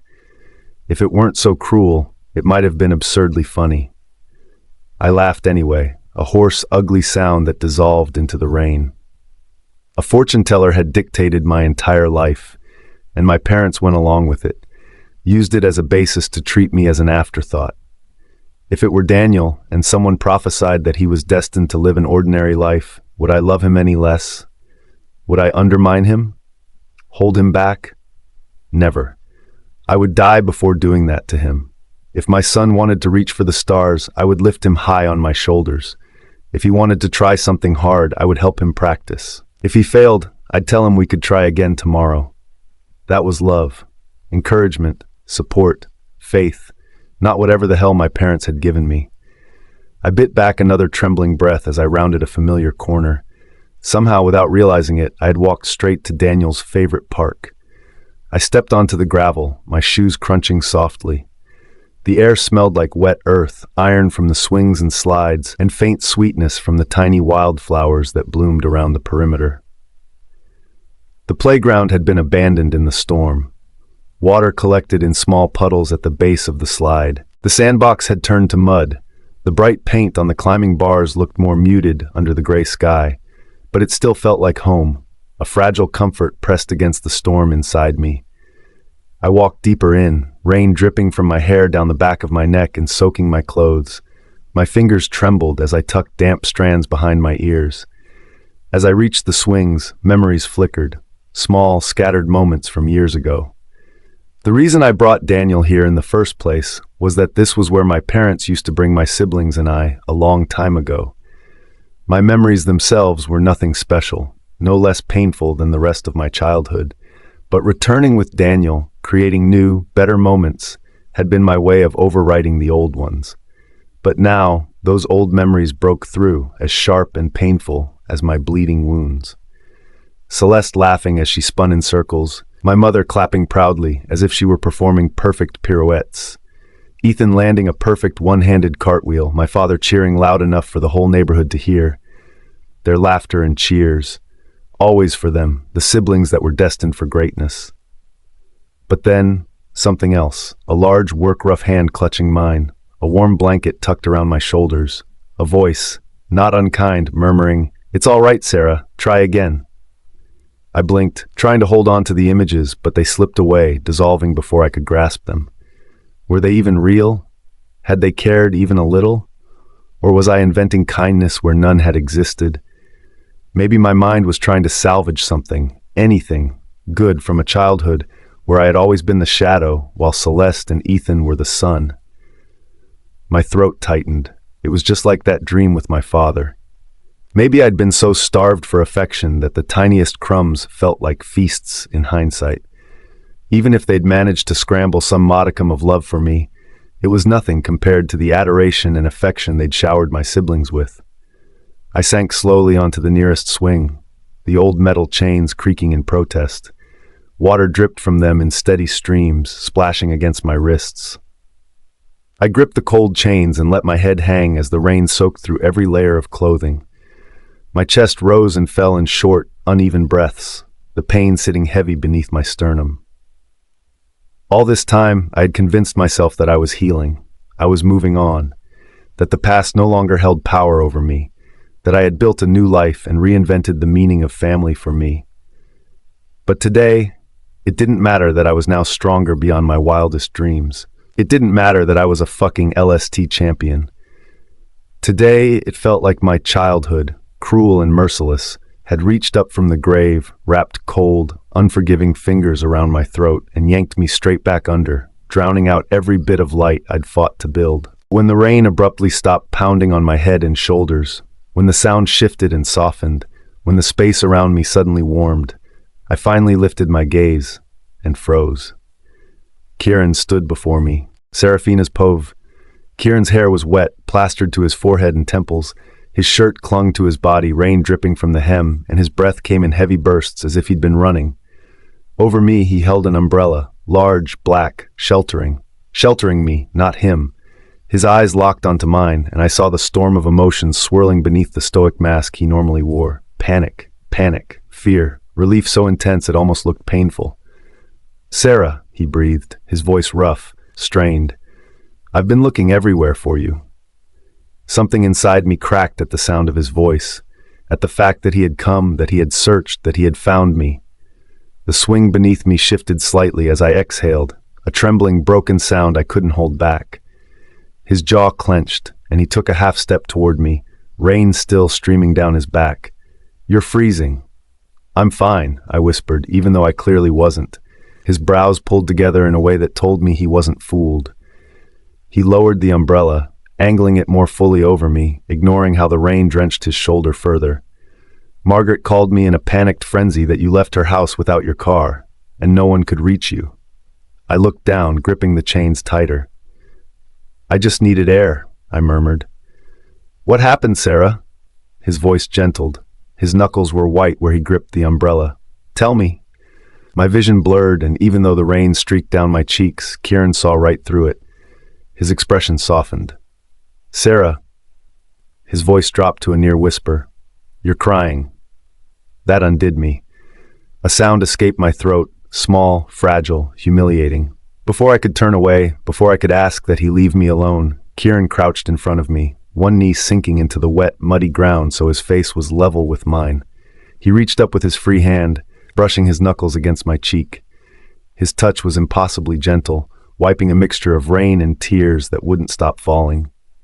"Sarah," he murmured, "if Daniel saw you like this, his little heart would break." I choked out a half laugh, half sob, using Daniel to get me to open up. "Touche." He let out a half-hearted chuckle. "You would do anything for Daniel, right?" I swallowed hard. "Kieran," he leaned closer, "I'm listening."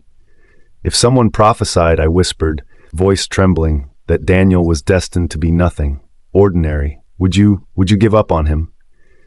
Kieran's head jerked back. Even through the rain I saw it, the flash of outrage sharpening his features, the protective, feral instinct rising instantly to the surface. "Who the hell," he growled, "would say something like that about my son?" "It's hypothetical," I said, my lips twisting. "Just answer." His nostrils flared, and for a moment he seemed to be wrestling between anger and disbelief. Then he said, with a fierce certainty that left no room for doubt, No damn prophecy or fortune or stranger gets to define my child's worth. He scoffed, jaw tight. I wouldn't believe that crap for a second. I blinked, stunned by the intensity of his conviction. And if they insisted on it? I asked quietly, needing to hear him say it. If they said there was no other outcome for him? I'd beat the shit out of them, Kieran answered flatly.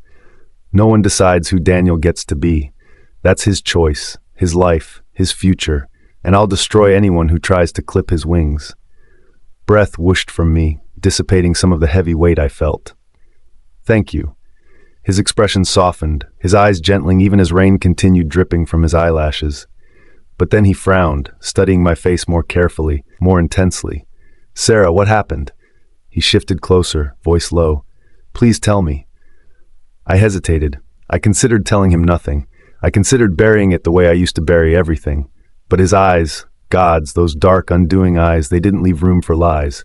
They held me in place, steady and warm and unyielding. So I exhaled shakily and spoke. My mother and I had an argument. Kieran didn't look surprised. He just let out a long, quiet sigh.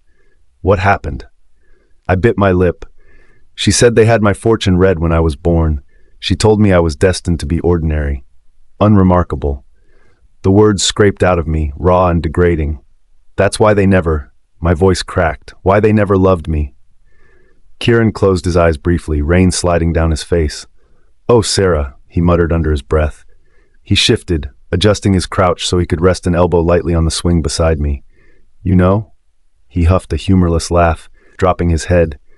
My father and I fought all the damn time, constantly. He hated half the things I did and relished in telling me all the ways I was fucking up. At some point, I thought he hated me. He glanced up at me. Turns out he just had a shitty way of trying to protect me. Doesn't excuse it, just explains it. I swallowed back the instinctive argument. I'm not saying your parents handled things well, Kieran continued. Quite frankly, I can't imagine letting someone else's opinion dictate how you treat your child. But he rubbed a hand across the back of his neck. Maybe they thought, in their own flawed way, that they were doing the right thing. Awful methods. His lips tightened. But their intentions might not have been as sinister as they felt to you. I looked away, the chains creaking softly in my grip. His words were too similar to what I told Noah, and if I rejected them, didn't that just make me a hypocrite?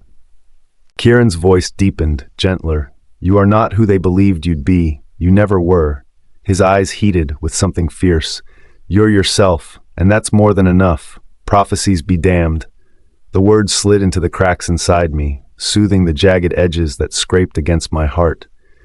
You've survived more than most, he continued softly. You've grown beyond anything anyone could have predicted. And your future? He shook his head in quiet amazement. It's only getting brighter. A faint, trembling smile tugged at my lips. Daniel's praises echoed suddenly in my mind, his unwavering belief in me, the way he told strangers I was the strongest person he knew. And then there were the others.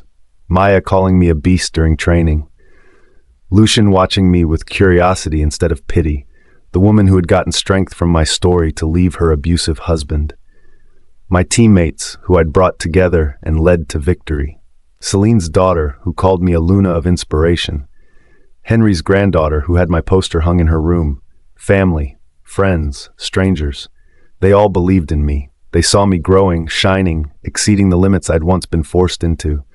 Maybe my mother couldn't see it because she didn't know how, and maybe it didn't matter anymore. Why was I letting the bad voice be the loudest?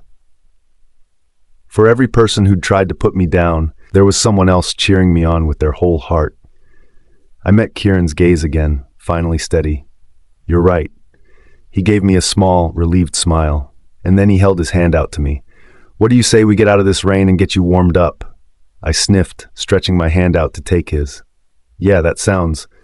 My hand froze midair as a sharp, crushing pain stabbed behind my eyes. I gasped as the world tilted violently. Sarah? Kieran's voice sharpened. What's wrong? I tried to reach for him, to brace myself on his sturdy shoulders. And then I tried to tell him it was just dizziness, that I just needed a second. But the pain seared again, white-hot, blurring my vision. The swing vanished beneath me. My knees buckled, and I tilted forward. Strong arms caught me. Sarah! Kieran called out, panic tearing through his voice. My head lolled against his chest, the rain a distant echo now, muffled and far away. The last thing I felt was his arms tightening around me, his warmth pulling me out of the storm, holding me as if he could anchor me to consciousness by will alone. Then darkness swept over me. Kieran's puff. Fear chilled my spine deeper than the rain as I carried Sarah, every effortless step a reminder of how limp she was in my arms. Her head lolled listlessly against my chest as I ran, but the rest of her body was still, unnervingly so. Despite the chill in the air, she was burning up, and she'd never looked more fragile in that moment. I wondered if, even through her fog of unconsciousness, she could hear my heart hammering, panic pumping ice through my veins. No. This, whatever the fuck this was, couldn't be happening. One moment, I'd been comforting her. For the first time in almost forever, her guard had dropped around me. The next, this. Please, I panted desperately, just hold on. Terror propelled me faster than I'd ever run in my life, Ashar's strength surging through me like borrowed fire. In no time, I stumbled onto my porch and kicked open the front doors of the Alpha residence, water splattering across marble. Gavin! My voice was a hoarse roar. Get me a healer now! My beta appeared instantly, eyes widening when he saw Sarah in my arms. We'd been having a pack meeting when Margaret had called me, even more frantic than she'd been about Celeste, and I'd left it all behind to look for Sarah. Gavin didn't waste time with questions, just snapped orders to guards already scrambling ahead of us.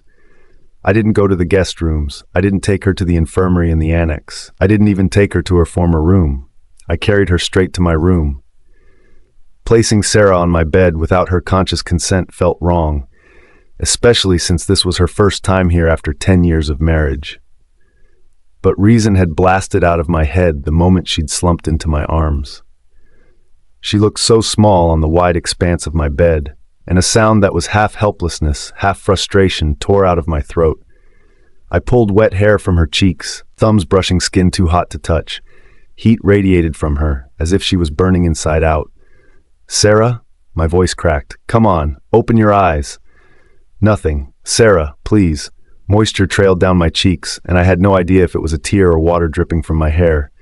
Please wake up. I can't lose you like this. I can't lose you at all. Nothing. I dropped my forehead onto hers and took a shuddering breath. No, it absolutely couldn't end like this. Not now. Not when I'd barely begun to chip away at the mountain of amends I had to make. The healer arrived minutes later, moving quickly despite her age, silver hair pulled into a neat knot at the nape of her neck. Fiona was one of the pack's most esteemed healers, respected not just for her expertise but for the calm assurance she brought to every room. Even now, the tight grip of fear around my throat eased ever so slightly. Fiona took one look at Sarah lying unconscious on my bed and paused, her expression softening with quiet concern. "Oh, child," she murmured, voice low and steady. "You've endured something fierce, haven't you?" Her hands were gentle but sure as she set down her satchel on the nightstand. "Alpha," she said with a respectful nod, already rolling up her sleeves, "tell me everything you observed before she collapsed." I swallowed hard and forced myself to speak evenly. High fever, sudden loss of consciousness, no visible wounds. She was in the rain for a long time before. Fiona nodded, face composed, all business. Good. Let me examine her. She took a step towards Sarah, and the growl that tore out of my throat caught us both by surprise. She adjusted her glasses as she studied me wanly. "May I touch her, Alpha?" I exhaled and inhaled deeply, hoping the cool air would stoke the fire in me. "Of course." She nodded once and approached the bed. She pressed fingers to Sarah's temples, then her throat, then laid both palms over her sternum as a dull, pale glow seeped into her skin. It flickered, unstable, like it couldn't find a pathway to her. After several attempts, the glow died entirely. Fiona's expression darkened. "What is it?" I demanded. "She's burning up from the inside," the healer murmured, confirming my fear. "A fever beyond natural origin." My jaw tightened. "Spell? Curse? Poison?" She shook her head. "No, this is internal. Something awakened or snapped loose, and her body can't regulate it." I swallowed, eyes locked on Sarah's trembling eyelids. "What do we do?" Fiona hesitated. "Speak," I growled. Finally, she sighed. "In cases like this, a mate bond would stabilize her. Share the pain, dampen the overload, allow healing through shared vitality. My heart kicked painfully, and if she's unmated, unmarked, she gave a sympathetic shrug. Then all you can do is cool her physically and hope her willpower carries her through. I ran a hand through my damp hair. Fuck, I cursed. There has to be something else we can do. I'm afraid there isn't, Fiona said with the same graveness used to deliver a death sentence. I'll prepare tonics, but understand, Alpha, she hesitated, probably wary of my wrath. Tonics won't solve this, they'll only buy time. She cleared her throat and turned to Gavin, who'd been standing at the doorway the whole time. Get some ice and fill a bathtub. We need to. I tuned the world out as movement erupted around me.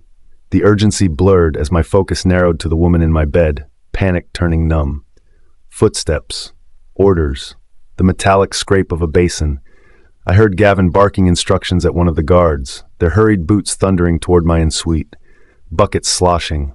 Ice cracking as it hit porcelain. The sound echoed like distant thunder, but it all felt far away, like I was sinking underwater. An eternity later, a hand landed on my shoulder. Kieran. Gavin's voice cut through the fog. I blinked, jerking back to the present. We need to move her into the bath, he said softly. No. My voice was low, raw. Everybody get out. Gavin sighed. Kieran, we should get out. I didn't take my eyes off Sarah as more movement ensued, and the door finally clicked shut behind us. I stood there, breathing hard, knuckles white where they gripped the sheets. Heat rolled off her in waves, filling the room so completely it was like breathing through a smothering veil. Then I snapped into action. I slipped an arm beneath her shoulders and another under her legs, lifting her carefully from the bed. Her head lolled against my shoulder, breath shallow and hot against my skin. She whimpered, soft, barely audible, and the sound nearly shattered me. It's okay, I whispered into her hair. I've got you. I carried her into the ensuite, brushing the wall with my shoulder to turn on the warm, low lights. The massive sunken tub in the corner, slush and shards of ice floating on the surface, stared back at me like an answer I dreaded. I set Sarah gently on the small chaise beside the vanity, propping her head with a rolled towel so she wouldn't slump. She looked wrong here, ashen, vulnerable, stripped of her fire. I brushed a soaked strand of hair from her face. Her skin was nearly scalding under my palm. I'm going to cool you down, sweetheart, I murmured. I knew she probably couldn't hear me, but I needed to believe she could, to believe she was still with me. I checked the water temperature with my hand. Freezing. Good. My fingers moved to her clothes, trembling, not out of desire but dread. I'd never actually undressed her before, and this wasn't the way I imagined doing it if we ever reconciled. I'm sorry, I whispered. I'd never do this if there were another way. With slow, deliberate movements, I peeled off her soaked clothes piece by piece, shirt, jeans, underwear now damp with sweat rather than rain. I folded each item and set it aside instead of letting it fall to the floor. Sarah shivered, even burning, as the cooler air hit her. I stripped next, shedding the remnants of my own clothes with fingers that felt clumsy and cold.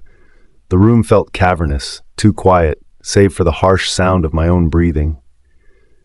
Now, bare in my arms, I lifted Sarah carefully, cradling her against me, and stepped inside the tub. The shock of cold water hit instantly, biting, punishing. The kind of chill that tore the breath out of your chest and made every nerve scream awake. My muscles locked, lungs seizing, but I didn't loosen my hold on her. I lowered her slowly into the water, keeping one arm behind her back and the other hooked beneath her thighs so she stayed upright. Her skin steamed where it met the water, and she let out a soft sound of pain, barely audible, but real, alive. I know, I whispered, bringing her closer, pulling her half onto my chest so her face stayed above water. I'm sorry. I'm so sorry. Just stay with me. I lowered myself fully into the tub with her, cold slicing through me like knives. My body adjusted slowly. Sarah shook violently against me, heat bleeding into the water so fast it almost felt warm around where she lay. Every instinct screamed to pull her out, wrap her in blankets, hide her somewhere safe. But right now, warmth was the enemy. I pressed my temple against hers, water dripping from my hair onto her cheeks. Come back, Sarah, I breathed. Fight. You fought through much worse. Her eyelashes fluttered, but she didn't wake. I tightened my arms around her, drawing her fully against me, skin to skin, back to chest, her heartbeat faint, but there. I could feel it. Weak, erratic, fighting. "You don't get to leave," I whispered, my teeth chattering. "Not like this. Not now. Not when I finally—" The words stuck in my throat. I swallowed them, pressing my lips to her temple instead, breath shaking with the weight of everything unsaid. "I'm here," I murmured into her hair. "Open your eyes, please." Her head fell against my shoulder again, fragile and warm even in freezing water. I closed my eyes and held her tighter. Serafina's Pove. The darkness was weightless, like drifting in warm water. I vaguely remembered collapsing, vaguely remembered rain and pain and Kieran's ragged, panicked voice calling my name. But I felt detached from those memories, from that life, floating, free. Then, suddenly, the darkness flickered, and memories began stitching themselves across the void like shards of stained glass catching light. A laugh. Daniel's, age 4, chubby cheeks smeared with frosting as he proudly plunged his hand into his birthday cake. The snowfield arena. The rush of adrenaline as I mounted Ashar's majestic form. The night my father died. The cold look in Kieran's eyes as he said, "I want a divorce." The thunder of applause and cheers as a disembodied voice announced, "And the champions of the latent spark trials, our OTS team won." The desperate plea in Kieran's eyes that night on my porch as he held my hands. You feel it too, don't you? Scenes overlapped, fractured, replaying out of order, old hurts beside old joys, triumph beside agony. My life condensed into flashes of sound and color. The montage shifted with an almost physical sense of movement. Abruptly, I felt myself swept into a different current. I realized the memories weren't mine anymore. I stood above a small bed, and it took me a moment to recognize the fair-haired toddler sleeping soundly in the bed as myself. Round-faced, impossibly small, tucked under a patchwork blanket I dimly remembered chewing on when I had nightmares. The room smelled like lavender and fresh wood, and my parents were there, not distant, not cold, not indifferent. My mother knelt beside the bed, fingers trembling as she brushed a curl off my forehead. No disdain, no disappointment, just a mother's quiet ache. My father stood behind her, one hand on her back, the other cupped over my tiny hand. "Please," my mother whispered, voice quivering. "Let her be spared." My father didn't speak, but his thumb stroked over my knuckles with a gentleness I'd never associated with him in real life. My chest tightened. This had to be another cruel trick of my mind, right? Another desperate attempt to give myself the love I never received. But before I could wallow in more heartache, the image dissolved like mist. I blinked, taking in the training courtyard. Years later, but still years before now. I recognized the uniforms, the cracked pavement beneath the oak tree where I used to eat alone. 2 older students shoved a younger me against a wall. I winced, remembering the resulting injury on my shoulder that had me using my left hand for 2 weeks. The memory followed the boys as they left, laughing among themselves, as I crumbled into a heap behind them, crying. They turned a corner, and there was teenage Ethan, face carved in fury, jaw clenched hard enough to crack bone. His hand shot out, grabbing one of the bullies by the collar and lifting him clean off his feet. "Touch my sister again," he threatened, voice low and lethal, "and I'll fucking destroy you." With that, he threw the bully into his friend and they both crashed to the floor in a pathetic heap. Ethan didn't wait to see their reactions, just walked away with rigid shoulders, fists shaking. I swallowed hard. He defended me? Why? Had he always? The scene faded again, melting away before the ache that bloomed in my chest could settle. And then I was in the Night Fang Alpha residence hallway. My old home. Daniel's bedroom door stood in front of me. Somehow, inexplicably, I knew what day it was. Kieran's and my first anniversary. I knew that on the other side of the door I was crying silently into a pillow, trying not to wake Daniel. Only a baby then, cradled beside me as I wrote all my fantasies into a journal. And outside the door, Kieran, just standing there, frozen. He looked younger, harder, his jaw tense, frustration furrowed into every line of his face. He hesitated, lifted his hand, paused. "Go in," I called out, even though he couldn't hear me. "I was waiting for you. Go in." He lowered his hand and walked away. I felt the anguish of that night ignite inside me all over again. "If you had come in," I whispered to his retreating form, "would everything have changed?" Kieran disappeared into the shadows and the hallway dissolved with him. Then came the battlefield. I had never been here, but I recognized it immediately. Frostbane Boundary Grounds. Edward Lockwood's last stand. I was suddenly running, feet pounding into hard-packed earth, my breath ripping out of me as I chased after him. Wolves howled in the distance. War cries cracked the air like lightning. My father marched forward, shoulders squared, sword strapped to his back, determination emanating off him like heat. "Father, wait! Stop!" I screamed. He paused mid-step, his head turned, not fully, just slightly, as though he felt something tug at him. His brow wrinkled, his eyes narrowed like he was trying to see through a thick veil. "Strange," he murmured. Then he faced forward and charged into the mist. "No!" I lunged for him, reaching with everything I had. My hands passed straight through his silhouette. I fell to my knees, tears burning hot down my face as that world too dissolved around me. When the mist cleared, I stood barefoot on moss. The forest surrounding me was quiet, almost eerily so. Soft light filtered through endless canopies, and the air smelled like fresh rain and blooming moonflowers. Leaves glowed faintly, branches humming with a magic that felt more like presence than power. And that presence was calling me forward, without words, without command. Just a pull, a knowing. I walked, my bare feet brushed dew-soaked ferns, every step lighter than the last. The forest welcomed me, parting soundlessly, trees arching as if in reverence. The ground beneath shimmered like stars embedded in moss. My heart thrummed with nervous uncertainty. At the center of an open glade bathed in silver luminescence stood a woman in flowing midnight robes, hair long and pale as moonlight. Her eyes were dark and bright at the same time, like they held galaxies.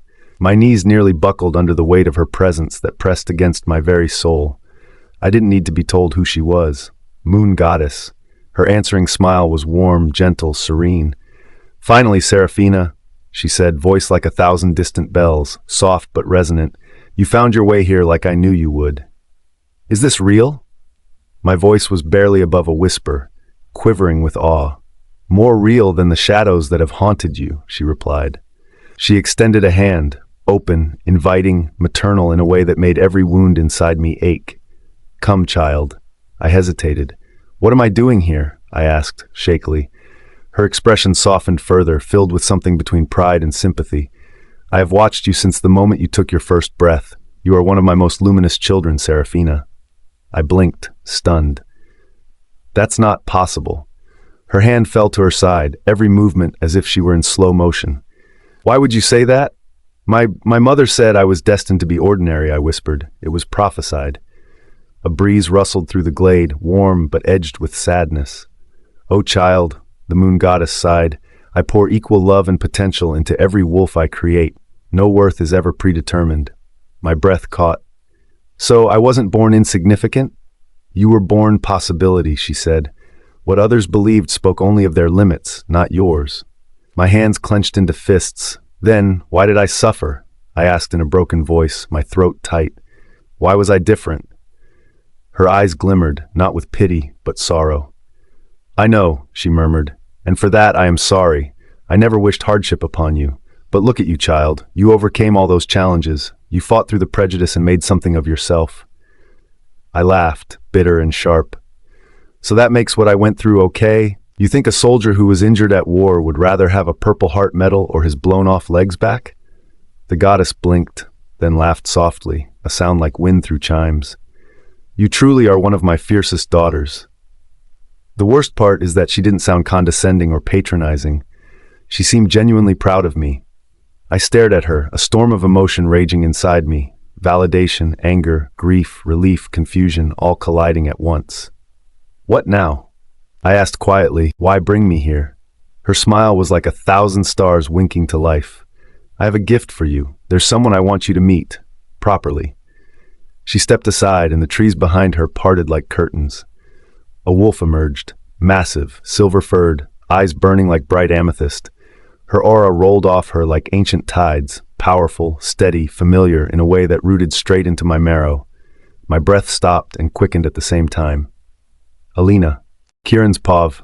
Time dragged. I had no idea how long. The rain still fell in steady patters against the window. Steam curled off Sarah's skin and her breaths came shallow, uneven. Every so often she whimpered, soft, broken sounds, like she was fighting something in her dreams. In cases like this, a mate bond would stabilize her. I swore softly, holding her tighter, her heat burning into me even as the cold around us stabbed like tiny needles. Frustration made my teeth grind, even as they chattered. If there was even a fragment of a bond between Sarah and me, it had to respond. It just had to. But so much time had passed and still nothing happened. No spark, no warmth, no familiar pull. Each second carved a bigger hollow of dread inside me. Had I imagined it all? Had I convinced myself she was my mate just to justify wanting her? Maybe she never belonged to me at all. I pressed my forehead to her shoulder. If I had just marked you, I whispered, voice splintering. The night of the blood moon hunt, the night we married, the day Daniel was born, any damn day over the last 10 years, we wouldn't be here. I could help you now. I closed my eyes, my throat tightened, but I didn't. I was a coward, a fucking idiot. I took a shuddering breath, and you're paying for it. The room was silent except for rain against the window and Sarah's faint, ragged breaths. Regretting the past is pointless. Ashar's voice was a morose rumble, offering a small comfort. All we can do is move forward and focus on what we can do for her now. I tightened my hold on Sarah. Do you remember, I murmured, brushing my thumb over her skin, the night Daniel had a fever and you stayed up holding him because he wouldn't let you go? My voice shook with the memory. You didn't know I was watching from the crack in his door. You kept whispering that he was safe, that you were right there. You didn't sleep for 36 hours. I thought you were going to collapse. I swallowed. Now it's my turn. I pulled her closer, pressing a kiss to her temple. And I'm not going anywhere. I shifted slightly, cradling her tighter. Water sloshed over the edge, cold splattering tile and dripping from my elbows, but I didn't care. The world could flood, and I wouldn't move. You know, my voice rasped raw. I always thought strength was loud, violent. Teeth and claws and dominance. The kind of power I was raised to believe mattered. I brushed a wet strand of hair from her cheek, fingers trembling. But you, I swallowed hard. You were strong in ways I didn't even know how to see. Her lips parted slightly, a soft exhale leaving her, her brow tightening like she was fighting something inside. You stood up to a world that didn't want you. You kept getting back up even when the people who should have protected you were the ones pushing you down. You smiled through things that would have broken mere mortals. Pain tightened my throat so much I could barely squeeze the words out. And I was too blind, too stubborn, too stuck in my own fucking narrative to see you for who you were. A shiver ran through her, and water rippled as I tightened my hold, my body instinctively trying to shield hers, despite knowing warmth was the enemy right now. You deserved better than being my obligation. You deserved better than 10 years of silence and resentment. My voice dropped to a rough whisper, breaking beneath the weight of regret. You deserved a partner, a mate, someone who saw you, someone who chose you. My breath shook, warm enough to mist the cold air between our faces. And instead you got me. Silence stretched, heavy and echoing, broken only by the drip of water and the soft chattering of Sarah's teeth as her fever finally clashed with the cold. You know what kills me most? I whispered, jaw tightening. You never stopped trying anyway. Not for the pack, not for Daniel, not even for me. You probably thought I didn't notice, but I did. I closed my eyes, letting the truth finally drag itself out of me.